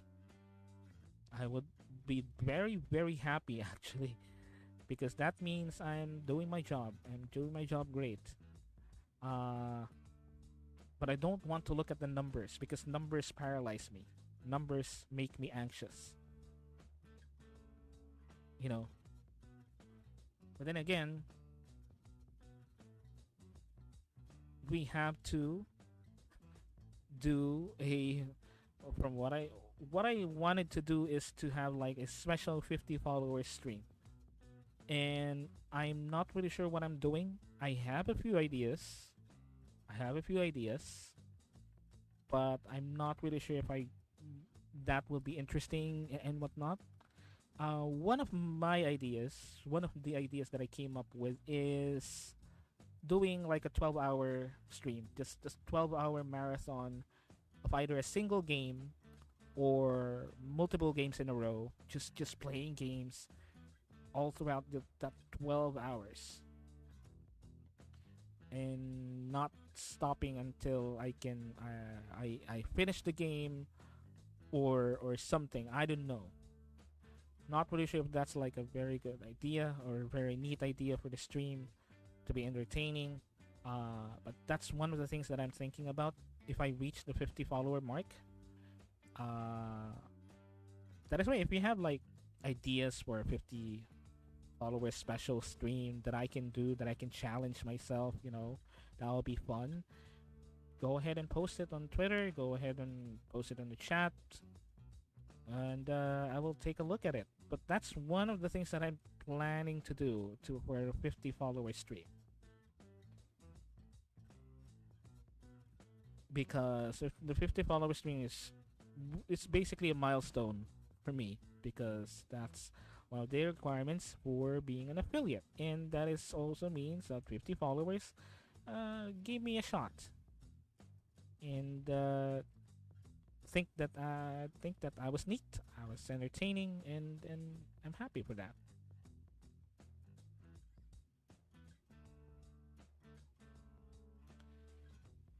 And as an appreciation for the followers, I would do something special on stream. Um, I was also thinking as well something, I don't know, a raffle or something for those 50 followers. You know, maybe a prize or something, or a contest that I can host, where if you are a follower, or if you are one of those 50 followers, I will organize a contest or raffle, or even a competition or something that you can join in if you are one of those 50 followers, or even way beyond the 50 followers, I don't know. um and you can get a prize from me. I will give out some prizes personally myself. I was thinking about that as well for the 50 followers stream special. Uh, but I'm not really sure yet. I have to look up the logistics of that and whatnot. Because if I were to give out a prize, I want it to be like special, like actually special and useful at the same time. I'm the kind of person that uh, just don't give out stuff, like just stuff. This is something that I have been doing whenever I give out gifts, even personally, like in real life, outside of stream, even way back before I streamed. Whenever I choose gifts, especially we're talking about Christmas, whenever I choose gifts, I don't. I make sure that whatever gift that I give is something that that person would definitely use as much as possible every day. Um, that I am very sure that they will like, or they need, or they will be using a lot. I don't want a gift that they just get and, like, I don't know, put it on a shelf or something, or use it and then throw it away, or don't really have any use of it at all because they don't like it, or they're not into it. But something that they literally can use, will be using, or they need actually. I have given. There's this one time in a Christmas party in an office where I gave someone a Zippo lighter, like literally a Zippo lighter. I scoured a lot of shops, a lot of antique shops for a Zippo lighter, because that person really liked Zippo lighters, and they told me one time that they that they have a collection because they just really love Zippo lighters. They like the sound of it when it clicks. It's fashionable and whatnot. And at the same time, they're an anime fan. Um, so I scoured for Zippo lighters, and I came across this lighter, a I think a commemorative merch lighter for Fist of the North Star, like a Fist of the North Star themed Zippo lighter that actually works. Or no, I actually have it fixed literally. I also paid money to have it fixed, to actually make it working, because it's so old but it's so cool. It's like a Fist of the North Star themed lighter. Uh, And that my friend likes Fist of the North Star, and I was like, super cool. This is something that I would keep myself, but I wanted it as a gift. So I have it fixed up. It cost me extra actually. I have it fixed up, cleaned it myself, and gave it as a gift. I literally purchased a box because it doesn't have a box. I purchased a box for it. I put in some foam to make it neat and gave it to my friend, and they love it because they love Zippo lighters. They actually use Zippo lighters whenever they smoke, and they love Fist of the North Star, and that hits all three targets. Translation is giving away a copy of Elden Ring. I can't even fucking buy Elden Ring myself. What the fuck are you talking about? I can't even buy it myself. I was waiting for a sale or something.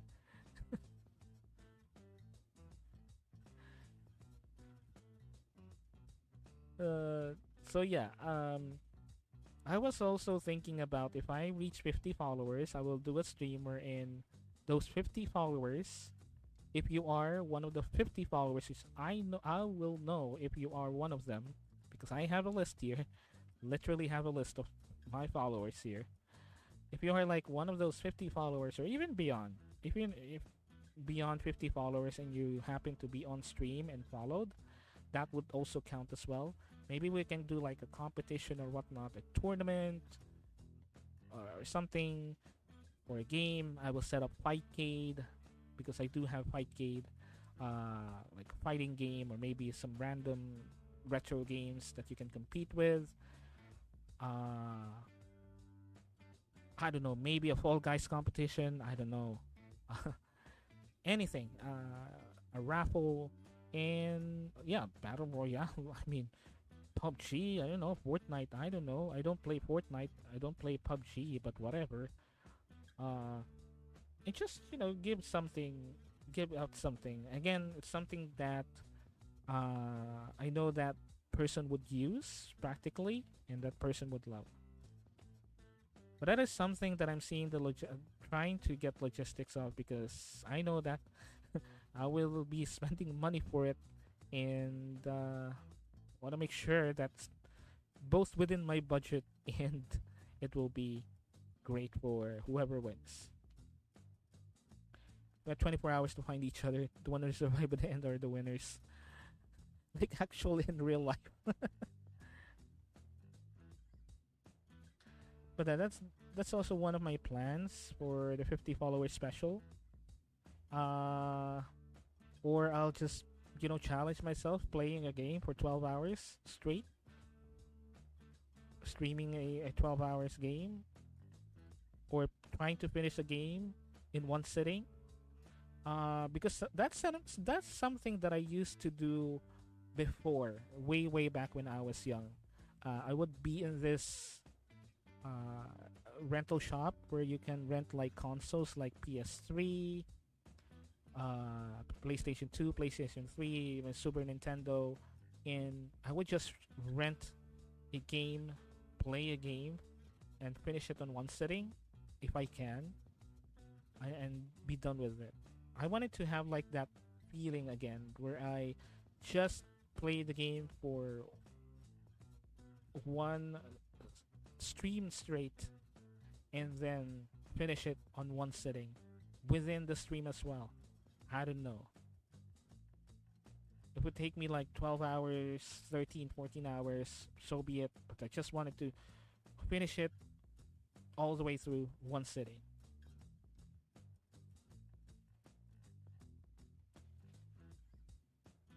So I was thinking about that for the 50 follower special. But yeah, again, if you have like ideas and whatnot, uh, something I don't know, you can post it on Twitter at me. Uh, put it in the chat here. I don't know. Just let me know. Probably on Twitter. Probably.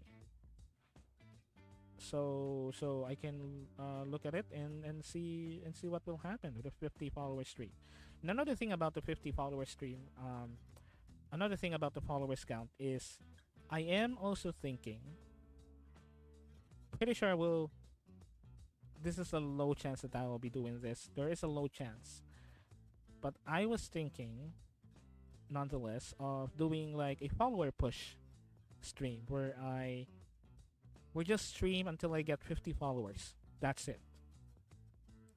I will push hard, like market as harder than I usually do, just to make sure that I get 50 followers.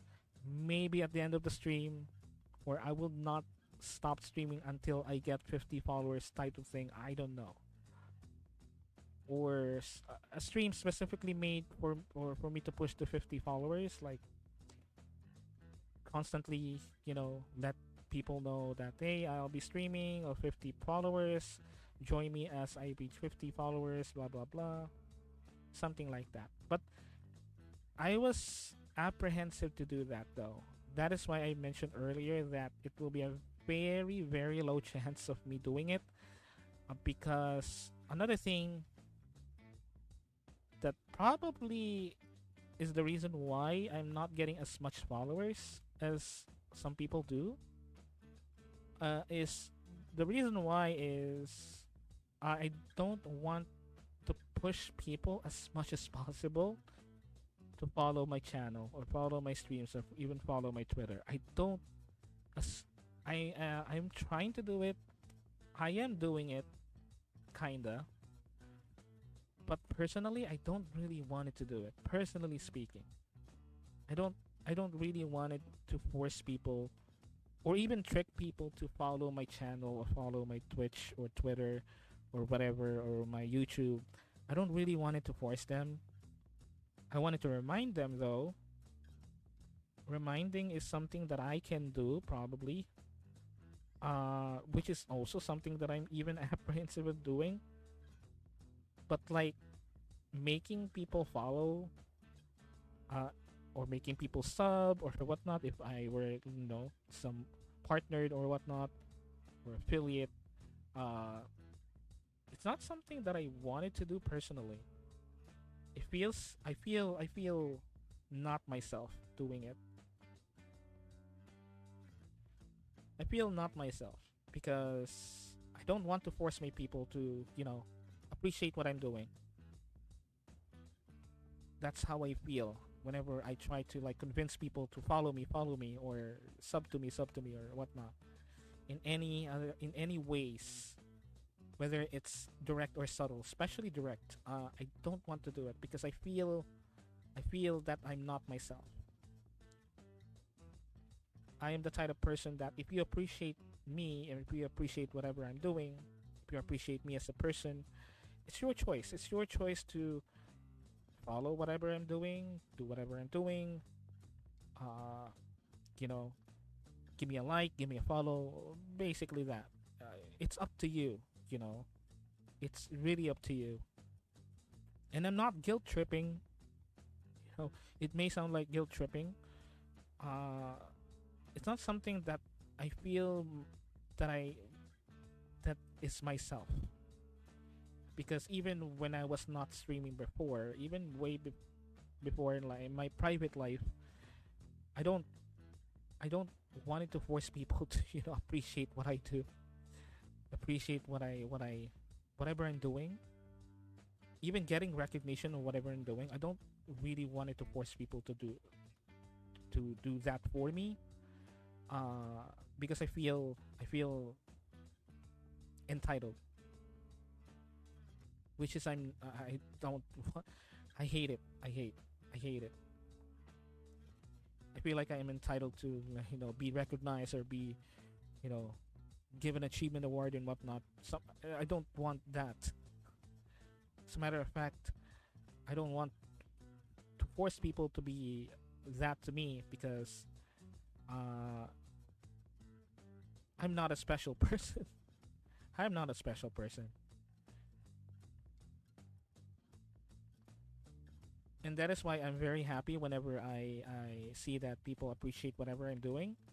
I'm actually super happy, and I something that I that sticks to me for a long time because of the fact that uh, I don't want to personally have people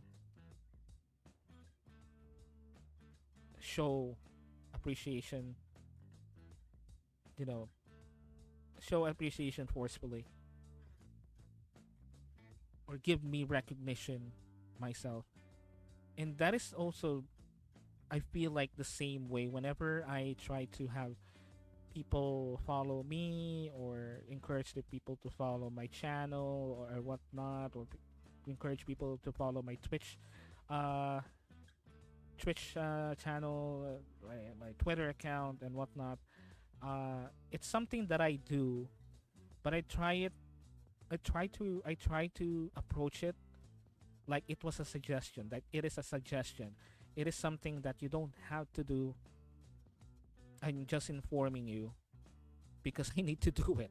I personally don't want to do it, but I need to do it. So that whatever I'm doing here can be seen by other people. At least, if you don't like it, then don't. If you like it, then you like it.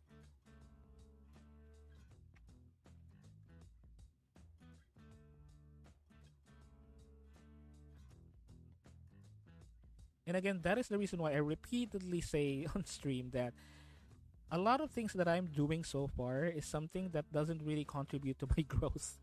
Like uh, starting an Instagram or starting a Discord channel or starting a TikTok account, clipping my moments and blah blah blah. Uh, you know, being loud, or tweeting on Twitter like every 5 minutes or so. Uh, that is because I originally, honestly, I'm the kind of person that doesn't want to force people to see me or see me like me. You need to recognize my existence. Blah blah blah. I don't really usually do that.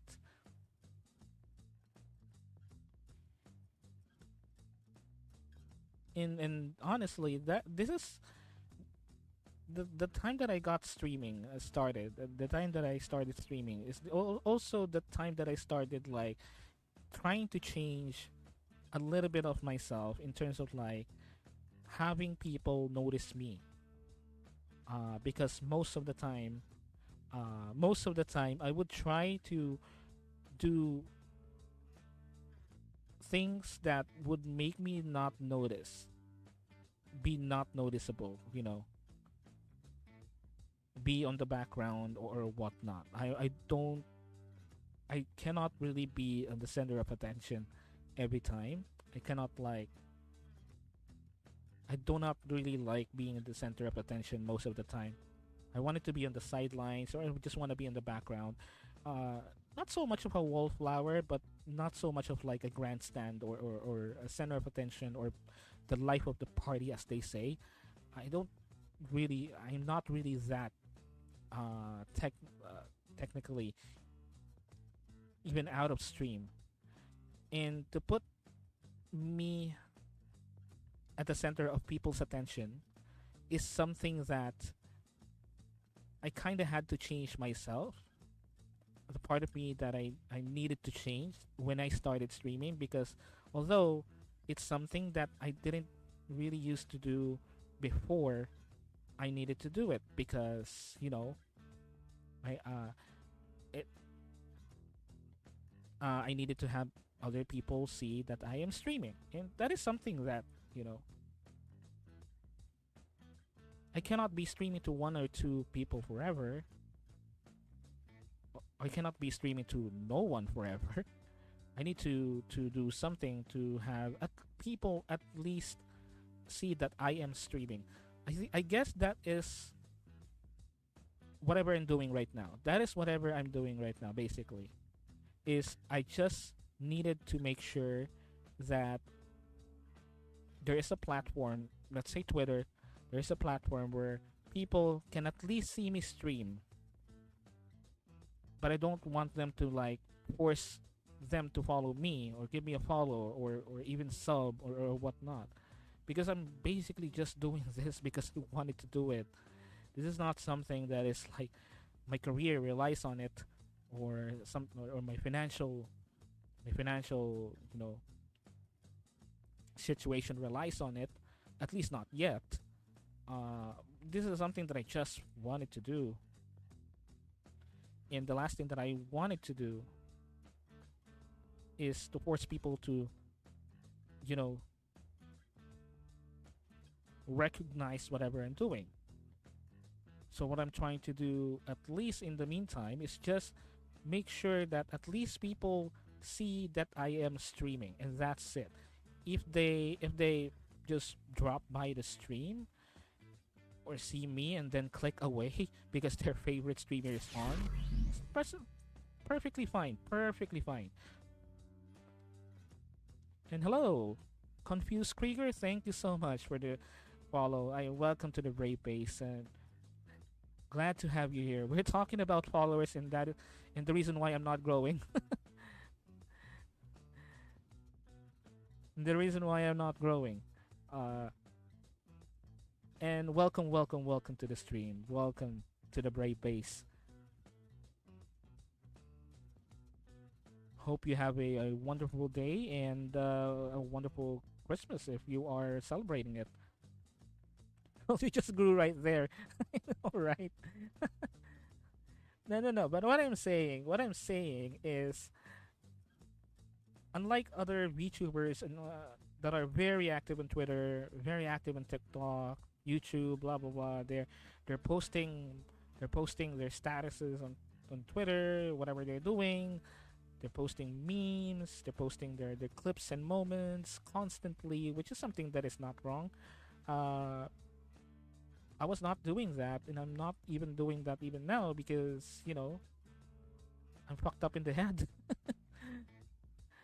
And I was explaining earlier that I don't want to force people to give me a follow or give me a sub because I feel dirty. I feel not me, not myself, because I was not even doing that even way before I was streaming. I don't want to be the center of attention, nor I don't want to force people to see me as the center of everything or as the center of the attention.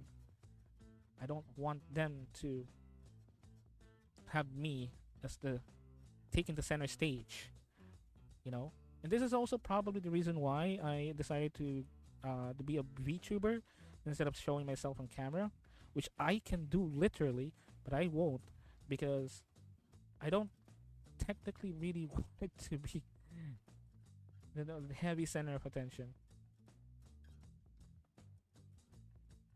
But then,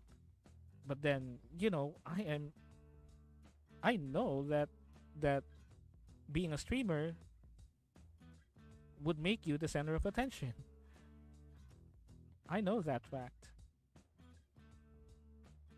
You're always in front of center of my heart. Ooh, mainly because like making suffer as a DM. I guess thank you for that. I guess. I think you're just showing your love in your own way, but I appreciate it. But again, that's the reason why I was not growing. I was not growing in terms of followers as quickly as other VTubers or even other streamers in general. That is because I was sabotaging myself basically. Uh, I was basically sabotaging myself by not doing these marketing things and these things that would make people see me more. It's because I feel that I'm forcing people to follow me. I feel like that I'm forcing people to watch and stay, which is again something. If other people or if other VTubers, if other content creators are doing it, there's nothing wrong with that. As a matter of fact, that's actually what you needed to do. if you are a streamer, if you're a content creator, you need to make sure that a lot of people would see you and a lot of people would follow you. You know, whatever it takes. Uh, Even some people would resort to, you know, not so tasteful methods of doing it, but nonetheless they are doing it. And I have been a content creator that was not promoting myself more, was not uh, doing these typical content creator things because I'm fucked up in the head.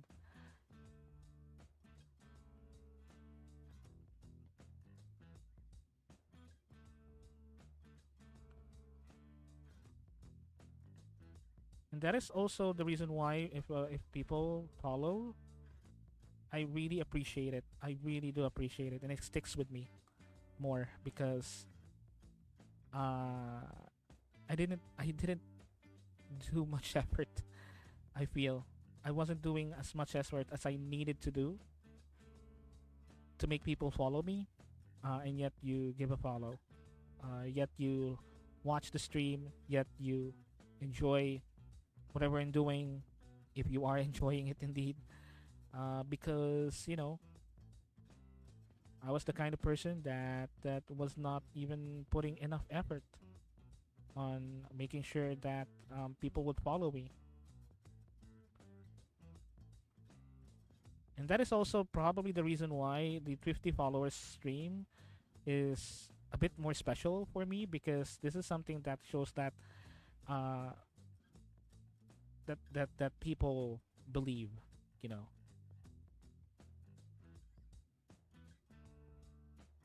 even for just 50 of those people. I may not have like the big numbers and whatnot, which is again something, as I was mentioning earlier, something that I just really don't want to look at, is the numbers. It paralyzes me. It makes me uneasy. It makes me lose focus. It makes me not me.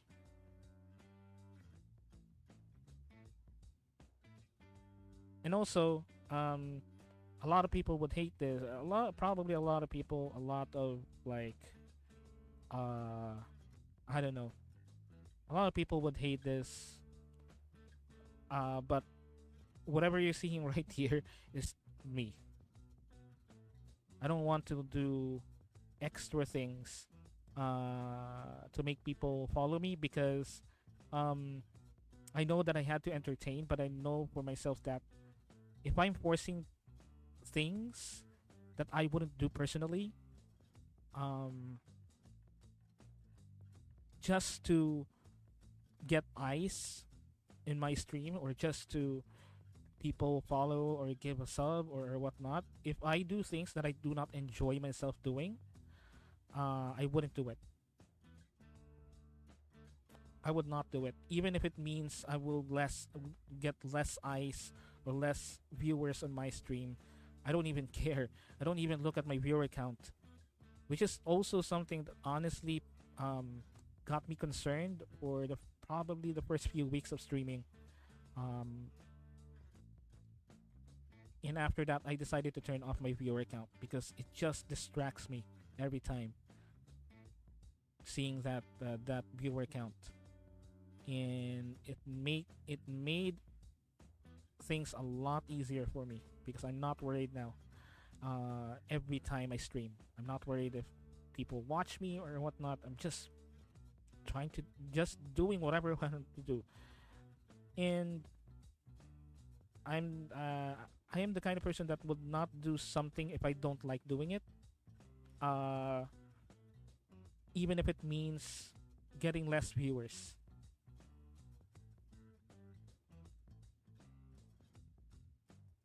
even if it means getting less followers and whatnot. Of course, I wouldn't be doing bad things, of course, or I wouldn't be doing the things that are against the rules, or just because I wanted it. I won't be doing that. What I mean is, I won't be doing things that, even though a lot of people enjoy, but I don't enjoy, uh, I won't be doing that. So, for example, a lot of people are playing Fortnite. I don't like Fortnite. I don't play Fortnite. I don't like playing it. I would not play Fortnite. Just because it is the meta doesn't mean that I will do it. Because guess what? A lot of people are doing it. A lot of people doing it anyway. I wanted to do whatever I wanted to do. Whether it's playing retro games, playing very obscure games, playing games that only me and one of my best friends know and play, doing weird stuff that a lot of people don't know, or a lot of people find, I don't know, not in or not the meta. I don't care because I just wanted to do whatever I'm doing. Because the whole idea of me streaming is me doing whatever I want. Of course, I will definitely do my best to have it like not boring and whatnot. That doesn't mean that I will be doing things because a lot of people are doing it. And again, that might be the reason why it doesn't really contribute. Nothing is really happening in the terms of my growth as much as other people do, and that's okay. That is perfectly fine for me because that means I'm doing it. I'm doing things because I wanted to do them. I'm doing things that I wanted to do, and I wanted to do things my way. And again, if people follow, if people give me a follow, if people sub, if I have a subscription method, like where people if people show their appreciation, that means they definitely like me and whatever I'm doing because I'm not doing things that a lot of people would do or a lot of people like their content creators are doing.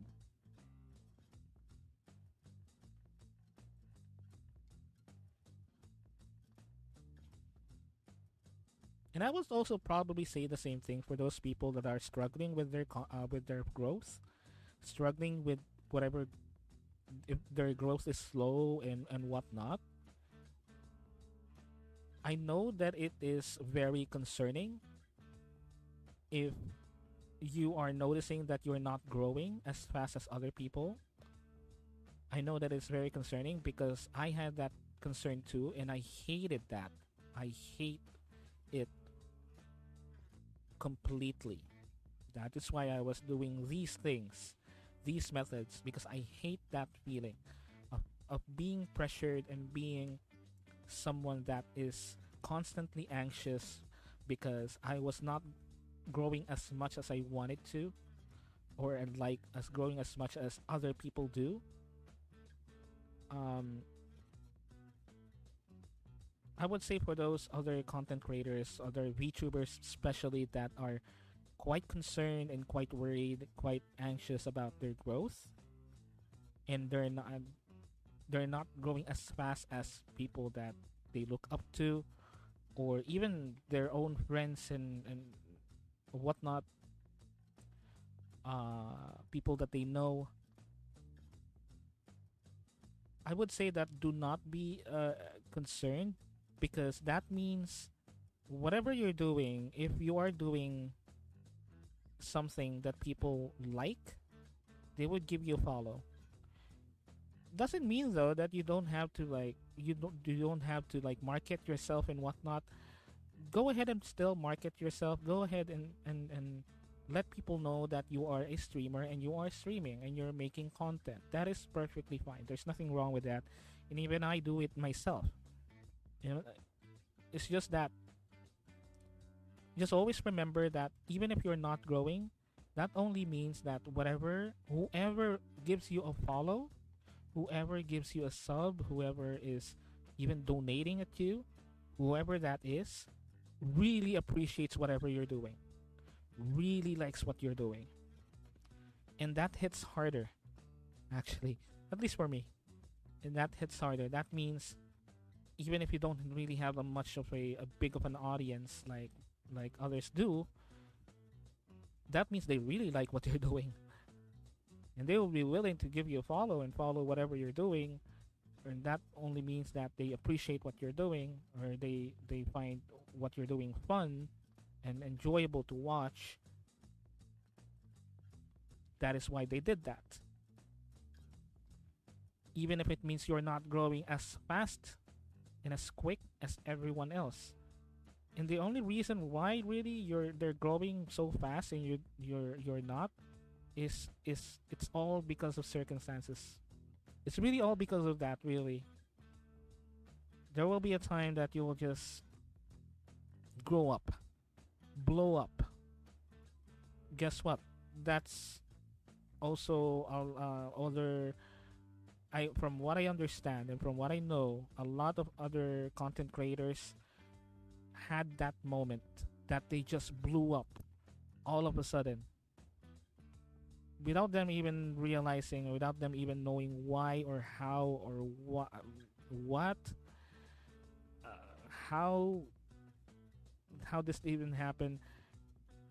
A lot of content creators, a lot of streamers, VTubers, YouTubers, uh, just blew up because they did this one thing that a lot of people liked, and that's where they got their audience. They're not big audience, and it keeps going up constantly because they discovered why they blew up, why they exploded uh, in content in followers, because out of the probably thousands and thousands and thousands that they did when it comes to videos, streams, and whatnot, one blew up. And if you're not growing as much as them, that would only mean that whoever is following you or giving you a follow or giving you a like or a sub really likes what you're doing, really loves what you're doing, and they're willing to support you.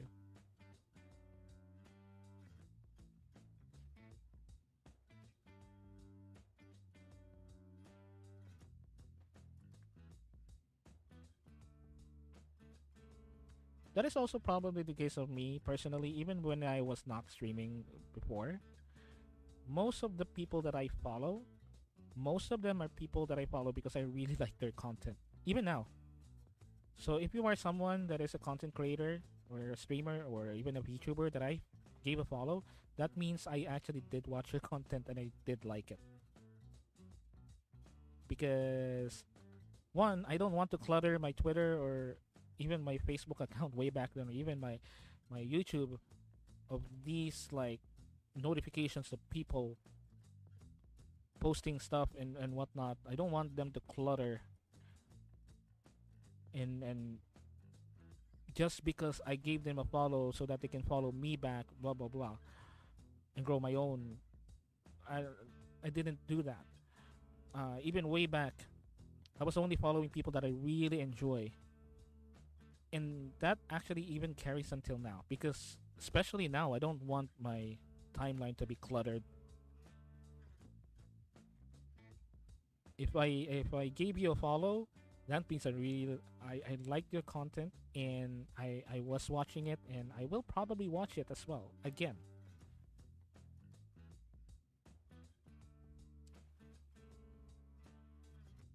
So yeah, that is that. Okay. Just give me like a few minutes. I'm just gonna go to the bathroom, to the John, to the Shopee. What the fuck? You fucking scared me, Shopee. Shop, Shopee fucking scared me. It's like Shopee. I got my notification on my phone. The Shopee notification fucking startled me. So anyway, I'm just gonna go to the bathroom, just really, really quick. Uh, and I'm gonna make some coffee real quick, just really, really, really quick. And I'm gonna be coming back, and let's see what we can do next. Oh, I'm gonna be talking about the Bayanihan VTubers collab later. once I come back. Just really quick. I'm just gonna take a dupe. Nah, I'm just gonna take a pee. So I'm gonna be coming back after a few minutes, and we'll talk more on Free Talk Fridays. Stay tuned.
All right, I'm back.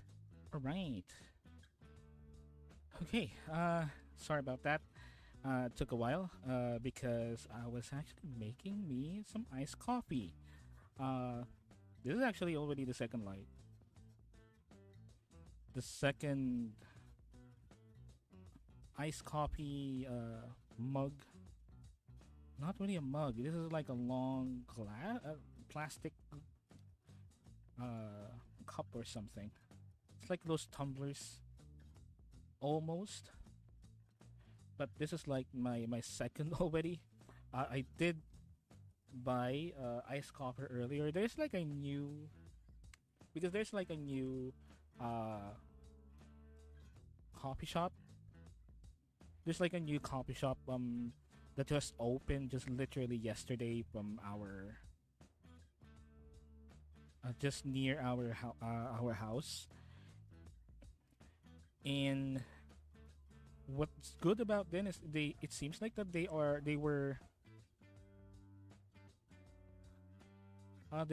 actually selling iced coffee from actual like a fresh roast type of coffee, like freshly grind and whatnot. I didn't realize that until I saw them actually make my order.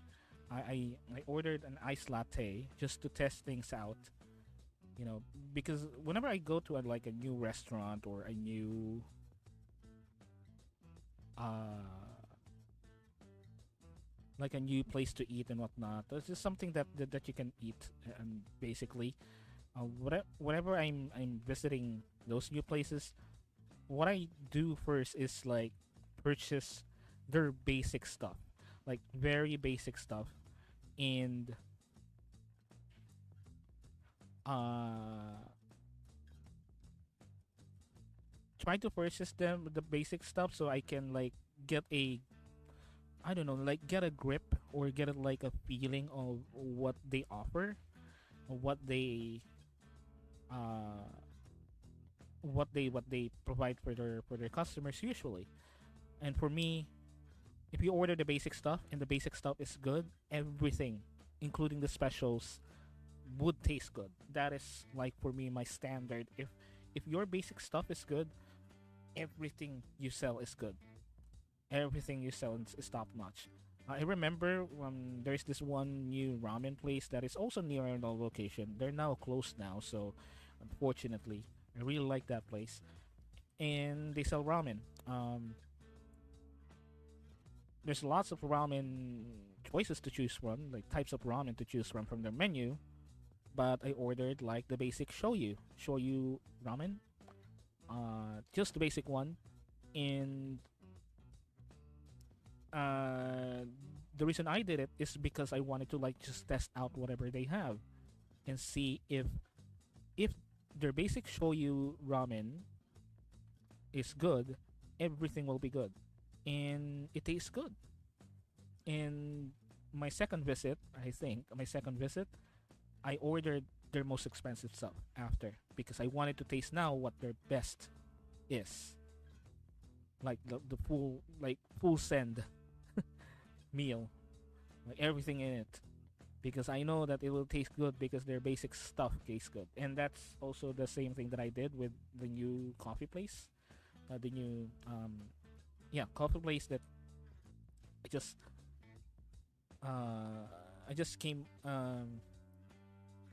what you call it I just passed over while I was biking earlier. I was cycling earlier for a little bit because I need to do some errands, and I came across this new coffee place that sells iced coffee. They also sell hot coffee, apparently. Um, and when I saw it, when they were doing it, they were actually grounding the coffee and putting it on an espresso machine, a literal espresso machine. So like a smaller version of it, a compact version of it. They're literally grinding the coffee and put it on the espresso machine, and that they made my iced coffee, my iced latte, and it's really, really, really, really good. It's really good. And now I'm making my second batch with just instant coffee because I don't want to go out again because I'm streaming as well. Uh, and it doesn't taste good as that thing anymore. So I was like, oh no, my taste bud actually changed with that one drink. My taste buds change. And you know when that coffee, when you get that good coffee, whenever you get that good coffee, like the good shit, the good coffee cup, from a place that you're not used to, and you are now craving for that particular coffee or that particular blend, or even if you just change how you blend your coffee, and you found it better than what you had before, you will stick with that blend forever, almost. And when you drink another type of coffee or another type of blend of coffee from another place, you wouldn't really enjoy it as much because it's not that your blend, you know. And my blend currently is iced coffee with a little bit of chocolate in it, a little bit of cocoa in it, and it's been my coffee blend for how many months now? Almost a year now since I discovered it, and it seems like the iced coffee that I bought earlier kind of changed my taste buds for the worse because I cannot enjoy this coffee that I made.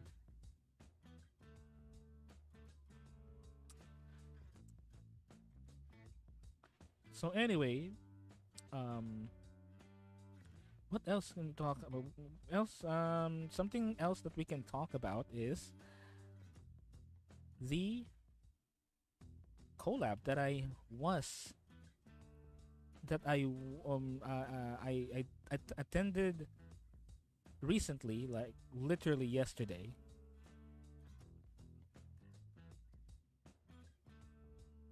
I attended literally my very first collab ever as a Twitch streamer, as a content creator ever, and even as a VTuber ever. I did attend my very, very first collaboration, and it's a big collab where we're talking about multiple, and I mean multiple VTubers in one place. I did stream it, and you will definitely see it on my VODs.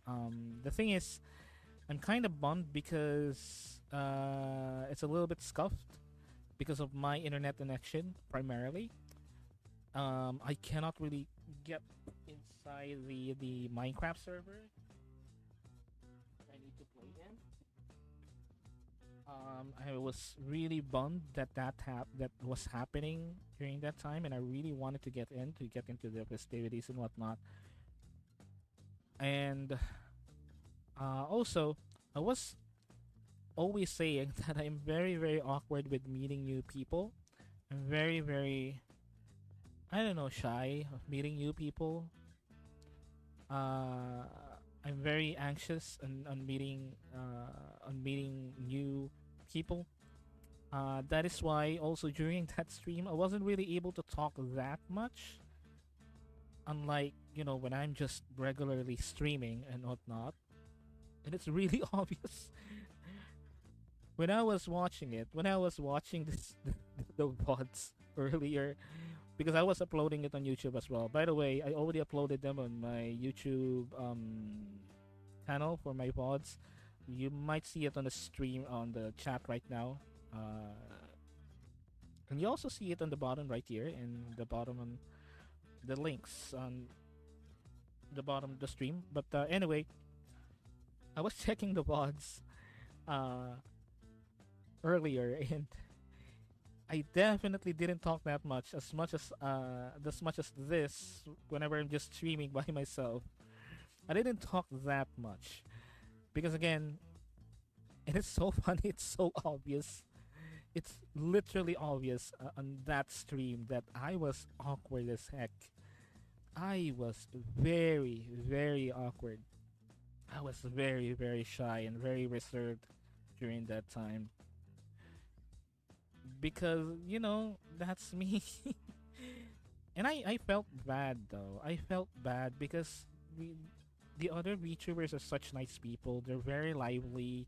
They're very what you call it, passionate. With talking with people and whatnot, and they're very nice. They're very nice to me as well. They're very nice to me.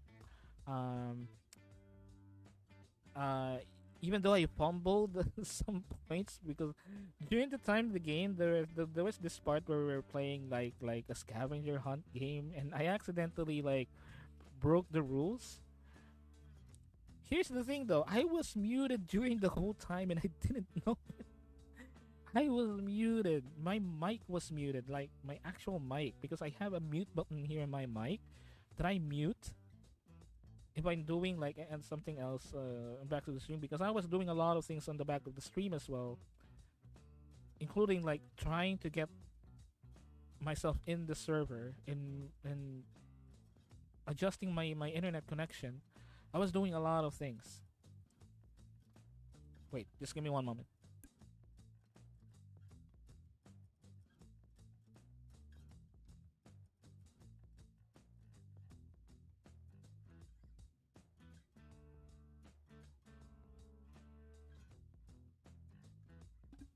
Okay, this.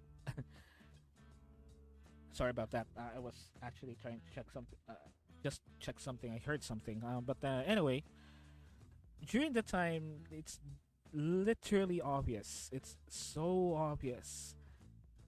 I was awkward as fuck. I was very shy. I was not talking. Uh, Most of the time because one, I was kind of frustrated that I with my internet connection during that time. Uh, I was not get able to get into the server, which is, by the way, the they did a really great job with decorating the whole the world in the Minecraft server. They really did a good job, and they apparently made it within 2 weeks. 2 weeks they made the whole thing, and this is not just like one structure. There's like multiple structures in a map. And the map is so big with all of these structures. Like we're talking really tall structures. With this big snow globe that is structures within as well. It's so good. You should watch the VOD, by the way. I already have it uploaded on YouTube, and you might also see it here on Twitch, but it's only for a limited time. And anyway, um, I was really bummed that I was not able to get into the server constantly. They mentioned that it might be because there is too many people in the server, but I highly doubt that. It's basic because of my connection. So I was really bummed that I was not able to get in. Uh, that is why I was not talking that much during that time, even on Discord. Uh, and also, again, it's so obvious that I was really shy with. I am really shy even until now with a lot with new people, meeting new people for the first time, getting speaking with them for the first time, uh, and the thing is, this is my first time meeting them. This is literally my first time meeting them. I was talking to them on Discord, but we're talking about like a few lines of text on Discord. Um, I was able to speak with them, and they organized this collab for the Discord server and for the VTubers inside it, because most of the members of the Discord server are VTubers like me. So they organized like a big collab for Christmas, and they all some sort of a Christmas party as well.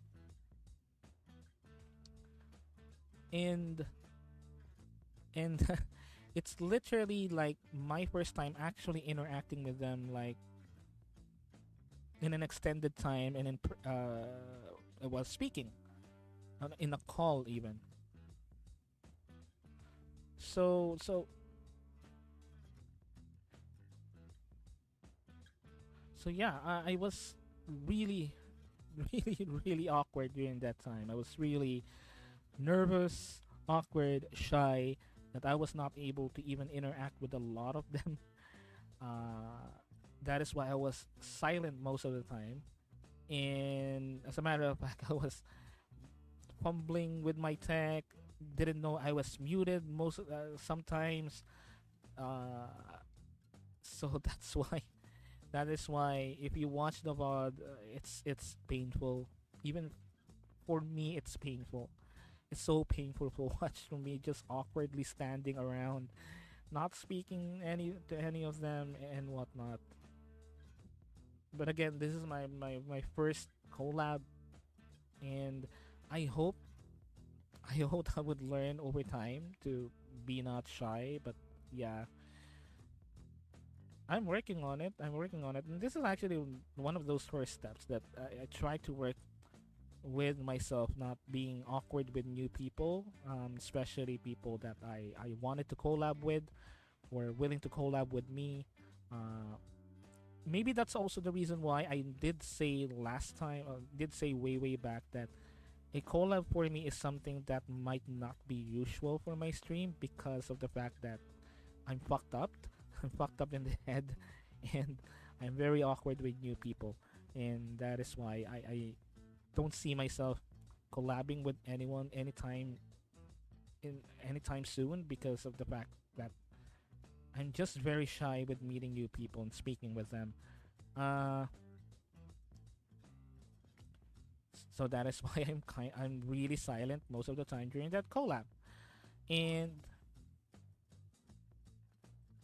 the thing is, again, I really love the fact that they're so nice and they're so enthusiastic and passionate with whatever they're doing.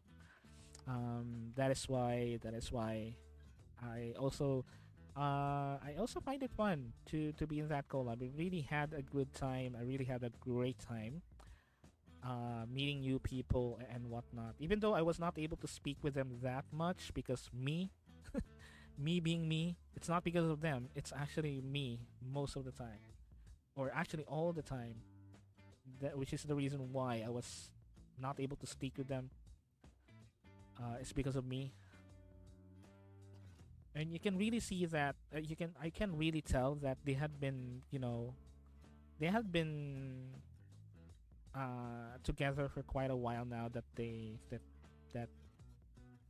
they're enthusiastic to meet each other and whatnot. And I hope that over time I'll be able to learn to interact with them and be more comfortable with meeting new people. It's not that I'm not comfortable around them. It's just I'm uncomfortable with myself meeting new people. It's all me. It's not them, really. So that is why.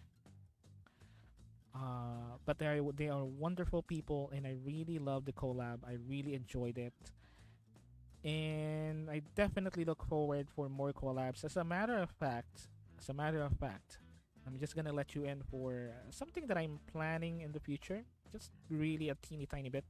Even they don't know this yet. I'm about to actually suggest them this. Uh, Suggest them for a collab for this, or actually ask some of them to collab with me on this. And this is something that I'm still planning, not really concrete. But I was planning on collabing with them with like hosting like a tier list stream where we tier list something. Now, some of you might remember, or some of you might know, or if you didn't know, I did actually a stream wherein I made a tier list of Filipino foods.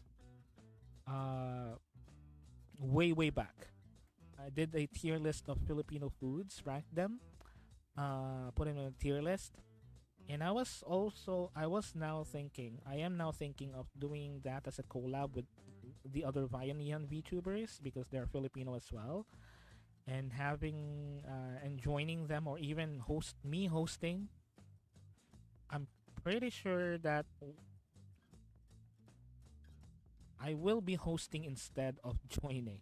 I will be hosting the stream, the collab stream, or I will be the host, wherein several Filipino VTubers will be ranking or putting on a tier list their the Filipino foods, and I will be doing that with multiple Filipino VTubers at the same time because I wanted like a discussion going, or even a debate, hopefully, of like a certain Filipino food on this rank should be in this rank or this rank, blah blah blah, which I did on my own stream, and I wanted to do that with other VTubers, like hosting it or something.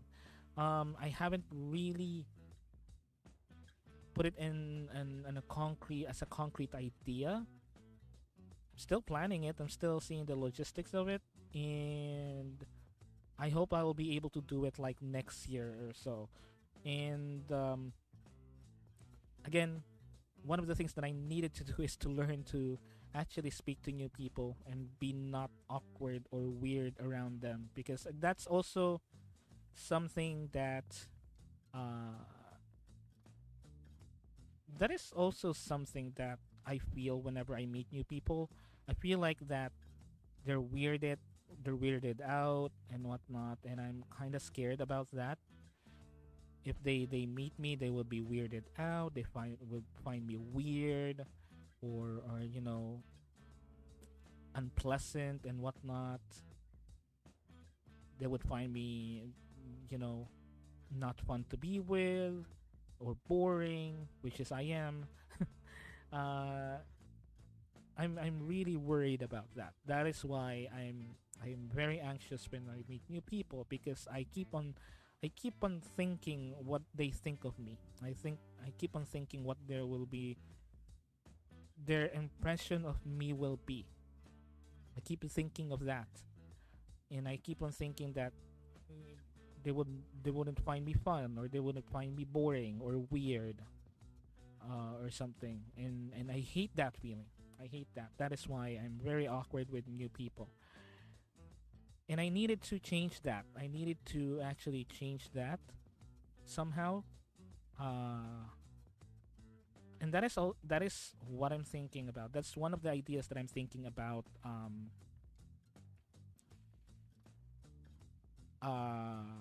For a collab stream for Bayanihan VTubers is that we're gonna do like a tier list of Filipino foods or whatnot, or Filipino snacks even, because I love food and I love, love eating.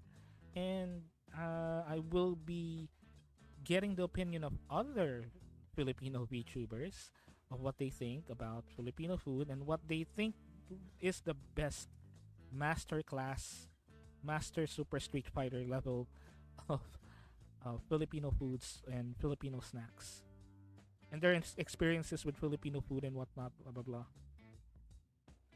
and their opinion with balut, which is I have a strong opinion against.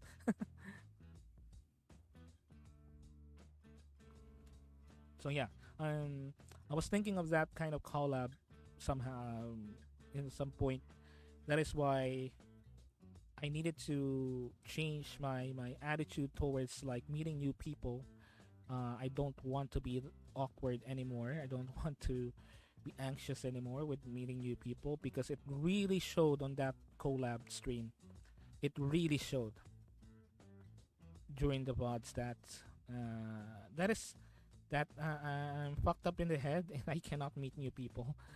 I get anxious. And I feel bad because they're very nice people. They're very fun to be with. They're very enthusiastic on whatever they're doing. They're very passionate, very outspoken even. And I know that they're having so much fun. I know. And also that's the reason why speak I didn't speak that much, because I don't want to ruin the fun. I don't want to ruin the fun that they're doing, especially from someone like me that they don't even know yet. You know, I don't want to be like again. It it goes back to me not liking to be the center of attention. Um, because I always I'm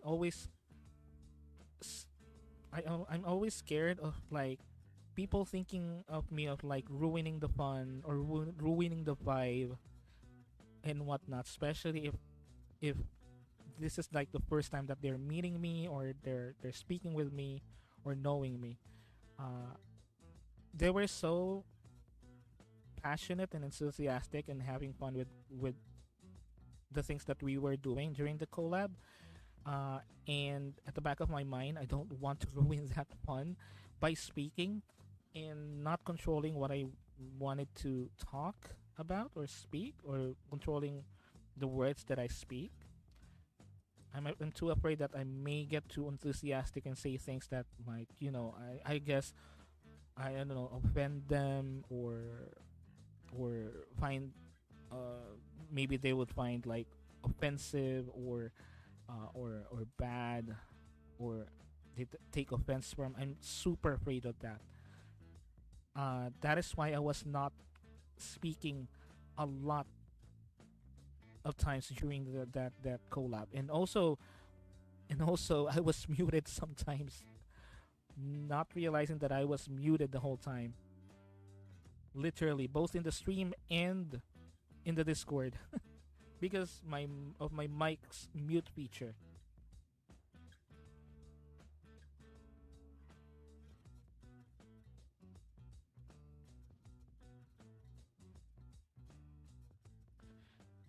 So again, there are very fun people, very very fun people to be with. I wish, I really really hope I will do my best actually to come up with probably an idea to have to collab with one of them, maybe in a game, or collab some of them, not just one of them, but some of them, maybe multiples of them. To collab with them, maybe do some games, some events and whatnot, some special streams, and have fun with them, because I definitely think that they are fun people to be with. I feel that they are fun people to be with. They're very passionate and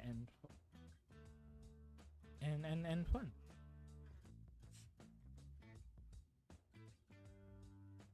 And so far, I really do appreciate the support that they're giving out. Not only for me, but for other VTubers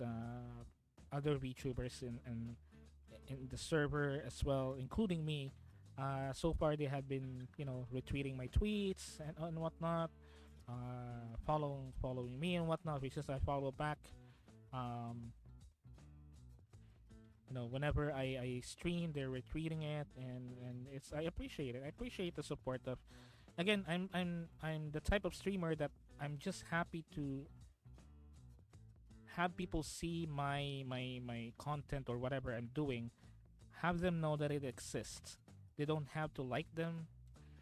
They don't have to,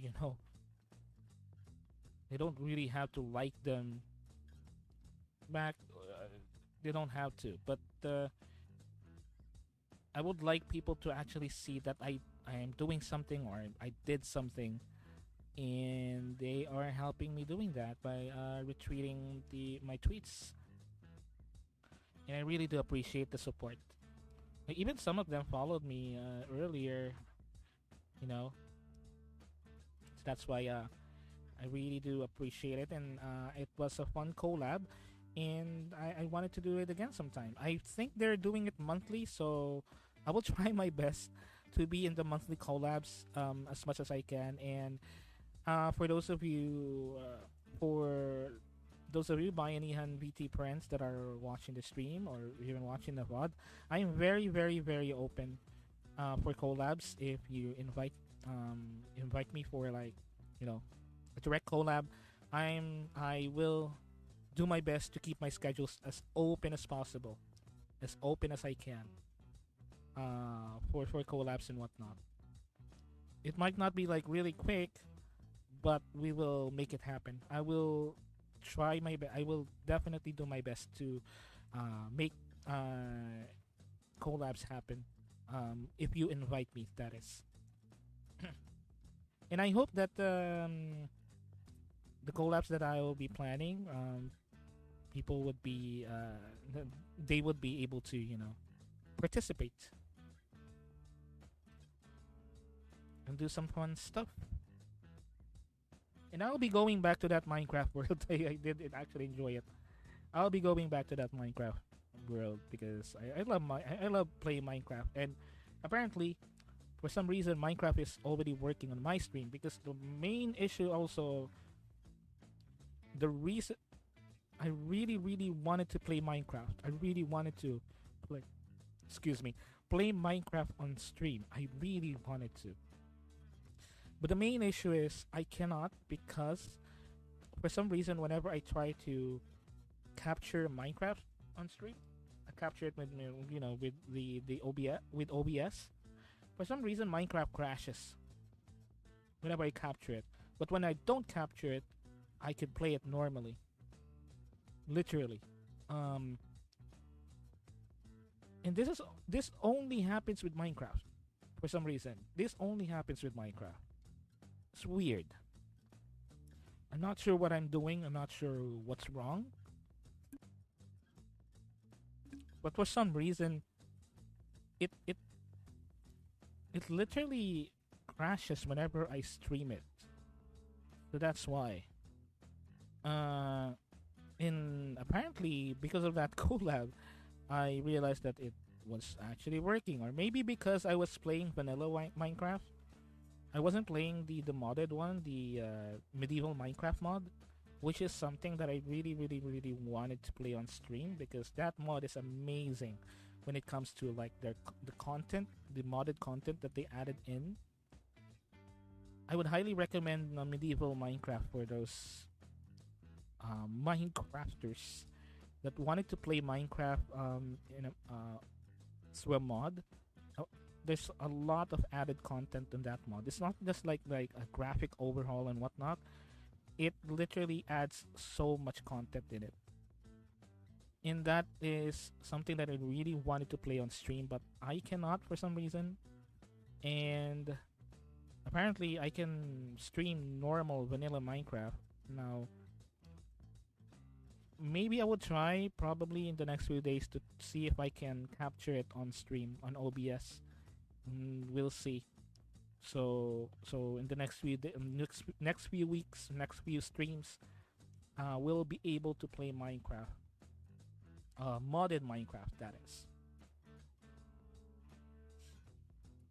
So again, going back, thank you so much for BayanihanVT, Bayanihan VTubers for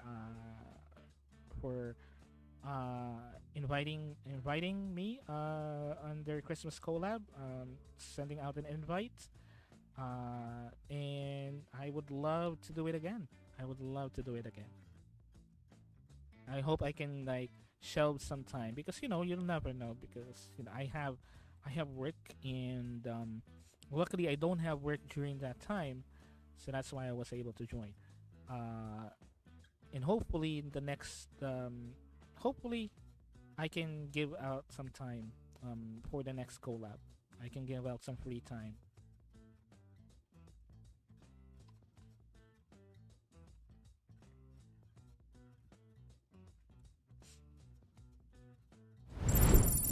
Um,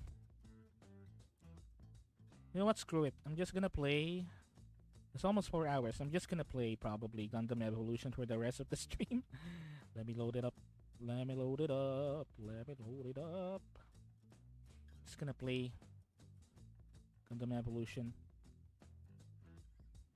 And we'll try doing it this way. I'm gonna do it this way. I'm gonna try to see if we can play on other servers.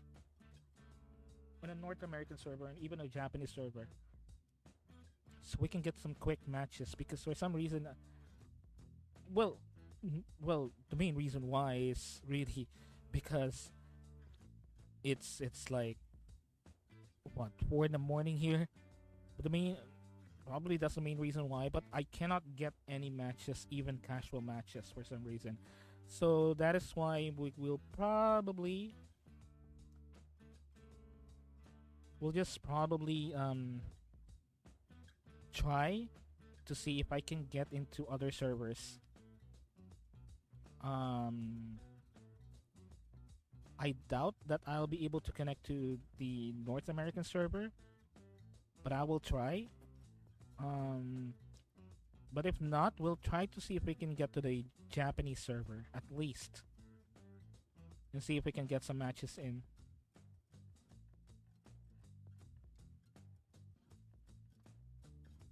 Hopefully. Okay, my game is still loading. And again, while we're waiting, again, thank you so much for dropping by the stream, for giving some follows, uh, just lurking. If you're just lurking, that's perfectly fine. You don't really need to chat or even give a follow. You don't really need to. You don't really need to. Honestly, honestly speak. But if you're just dropping by, if you do enjoy, that's great as well. And from that point, you are free to do whatever you wanted to do. Um, Lurk, chat, follow. That's perfectly fine. So again, let me see if I can capture this on stream again already. And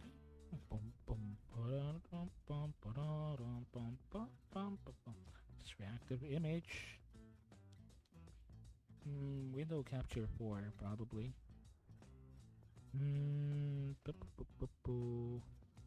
Gundam Evolution. Okay, there you go.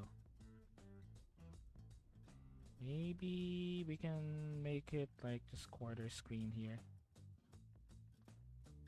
Oh my god, I have to reset all of my we'll just do it this way. Okay, there you go. Let me see if we can get a Densha Day soundtrack roadmap.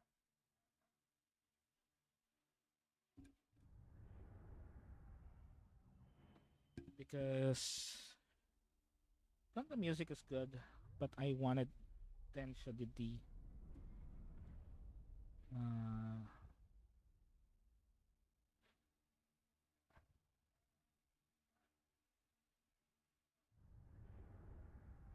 just give me one moment. I'm trying to search that playlist. I guess yeah, I did. Okay, I did save it. All right. Uh,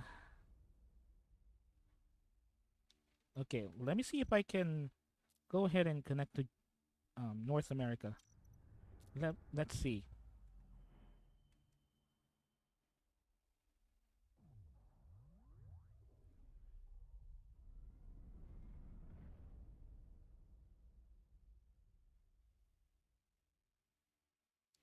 I highly doubt it. I highly doubt it, but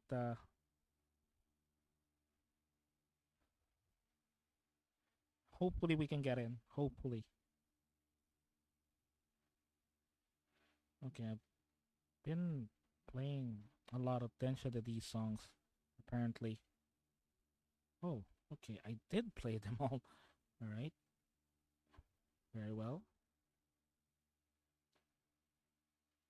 Oh, okay, we were able to get in. Let's see.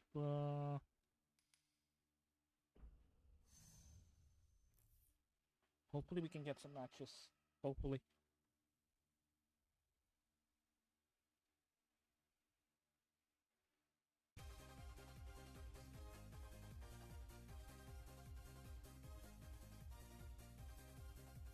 We can probably like squeeze in one game.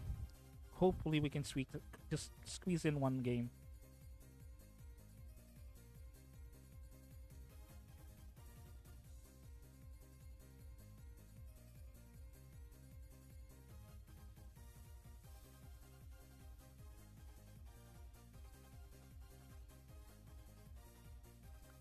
It's too small. Okay. I guess that's good. Hopefully we can squeeze in one game. But we'll give it around probably around I don't know 5-10 minutes. 5 minutes probably. Let's see if we can get some matches in.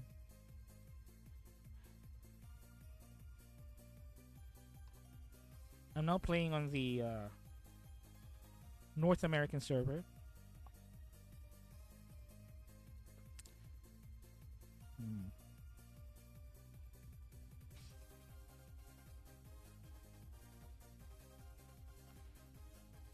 For this game, I've been talking with Pale Rider. I've been using him for quite a while. using it most of the time. And I guess, well, I mean, probably most hero shooters, you don't really aim for kills. You just really aim to get your team to win, to victory, I guess. And honestly, Gundam Evolution is like my very first foray in hero shooters. Um, I technically didn't play Overwatch. I did play it, um, technically, but just a very, very, very short time. Like, not even long. So,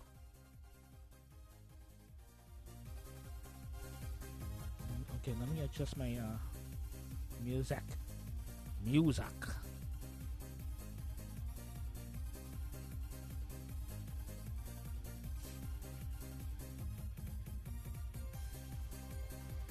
But yeah, I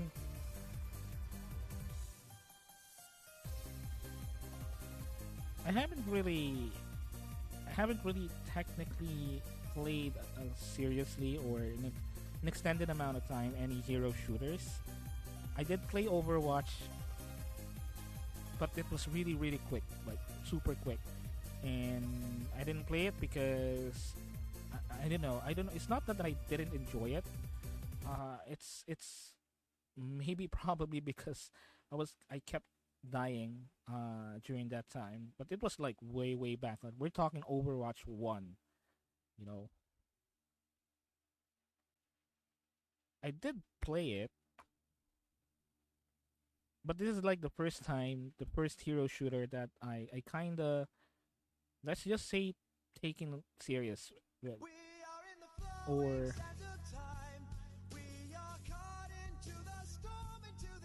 I would say played for an extended amount of time, many times or multiple times. Okay, we're not getting any matches.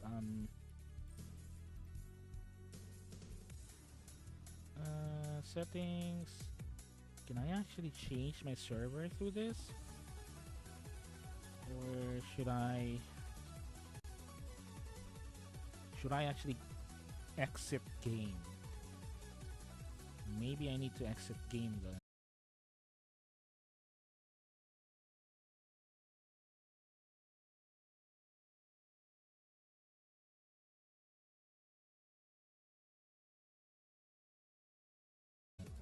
Oops. Okay, I guess my game totally closed, and we got huh? An error occurred where happening. What? App running? I don't have the app running. It crashed. Let me open my Steam then.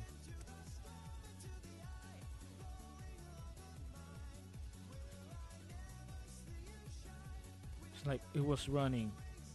Oh, it's maintenance. Oh, wait. Is it? No, it's 13.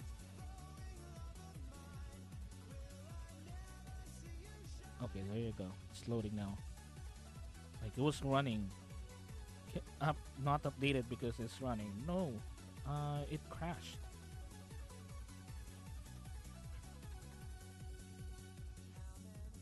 Hopefully we can squeeze in one match. Just one match before we end the stream.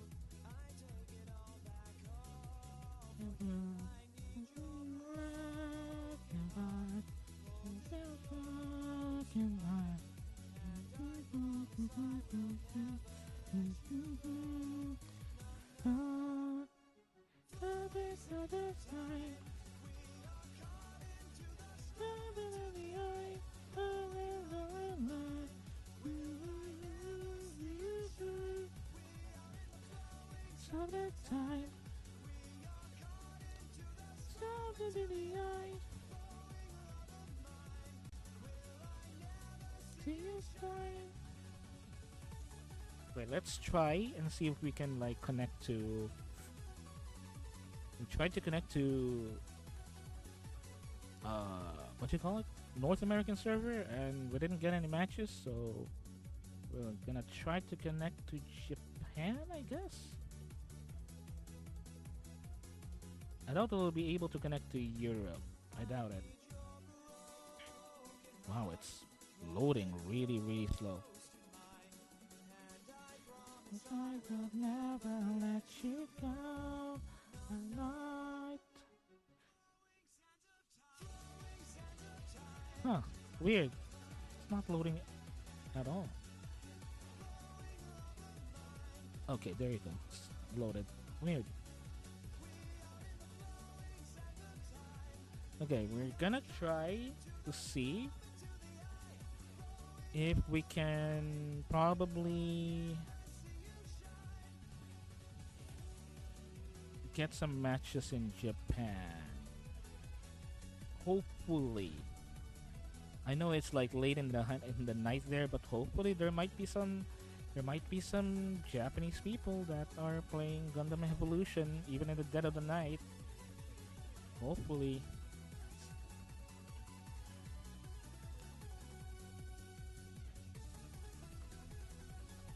Because I'm pretty sure if I connect to the Asian server, excuse me, the Asian server, I will definitely not getting any matches because it's like midnight already here.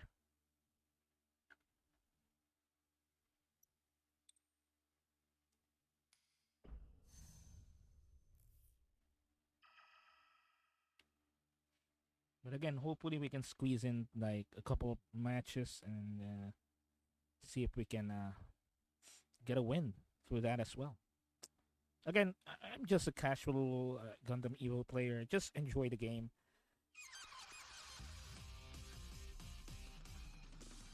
And as I was saying, I really only played this game because it's Gundam, and it's a hero shooter, and it's free.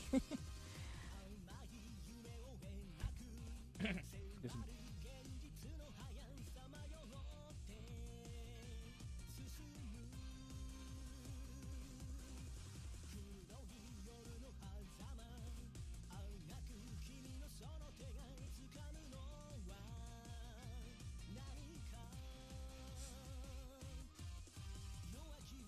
So yeah, that is the only reason why I really play this game is because it's Gundam, it's free, and well, it's a hero shooter, so it's interesting that you're pitting Gundam mobile suits against each other, and it's first person, so it's like you're piloting the mobile suit. Uh, but other than that, I wouldn't have played this game if it is not Gundam. That's the thing, though. That is the same reason I didn't play Overwatch because I was not interested of it. And luckily, this game is fun. This game is really fun. Although I was actually thinking that uh, I may try Overwatch. I may try that the word is may. I may try to play Overwatch sometime in the future, particularly Overwatch 2 because it's free. Um, and we'll see if I will like it this time. Although from what I'm seeing, well, I do have some moments that I find like fun while watching, but of course watching is really different from playing. Maybe it's fun to play than to watch. I don't know, but we'll see. We'll see. I'm willing to try Overwatch. Um, fuller. I'm willing to try it. But the things that I also really worry about Overwatch is the fact that there's a lot of people that play Overwatch really good, and I might either die all the time or might be berated all the time by all of these players that are better than me. And I heard Overwatch can be a little bit toxic, a little bit unpleasant with um, people playing it as well.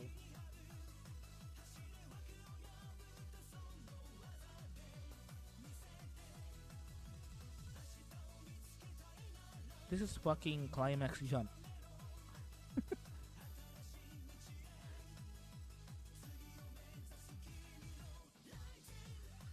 Oh, this is fucking climax jump.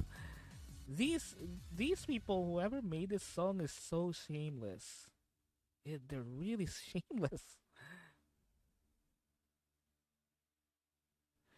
They're just really shameless. I'm playing a playlist, basically a playlist of a game called Densha de D.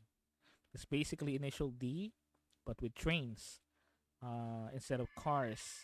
And it seems like, from what I'm hearing so far, from the multiple times I played this playlist, um, it seems like that some of them are ripping off literally songs from Eurobeat songs.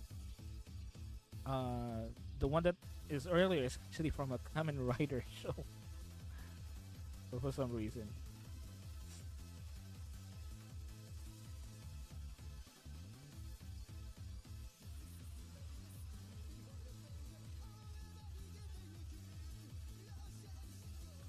So that's why.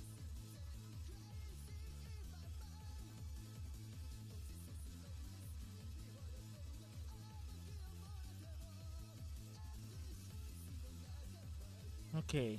Hmm.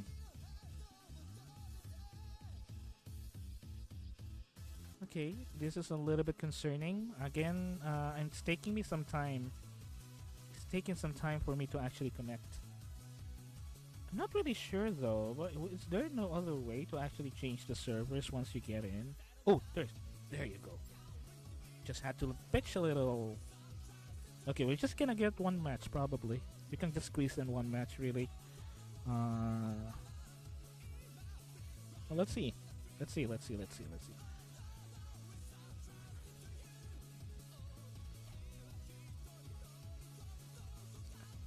gonna go gun tank, of course. Of course.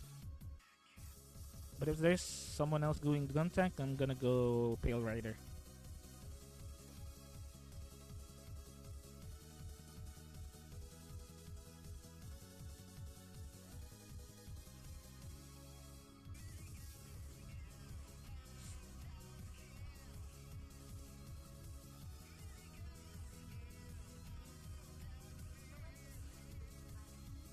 I'm gonna change the.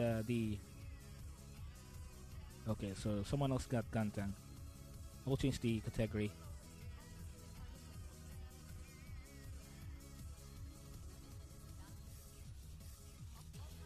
Let me change the category then. Uh, Still Minecraft. London Evolution. What?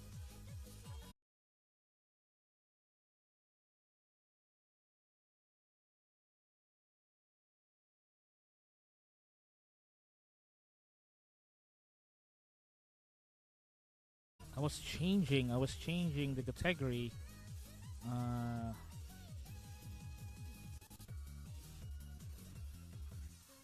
okay, there you go. Sorry about that. Going in.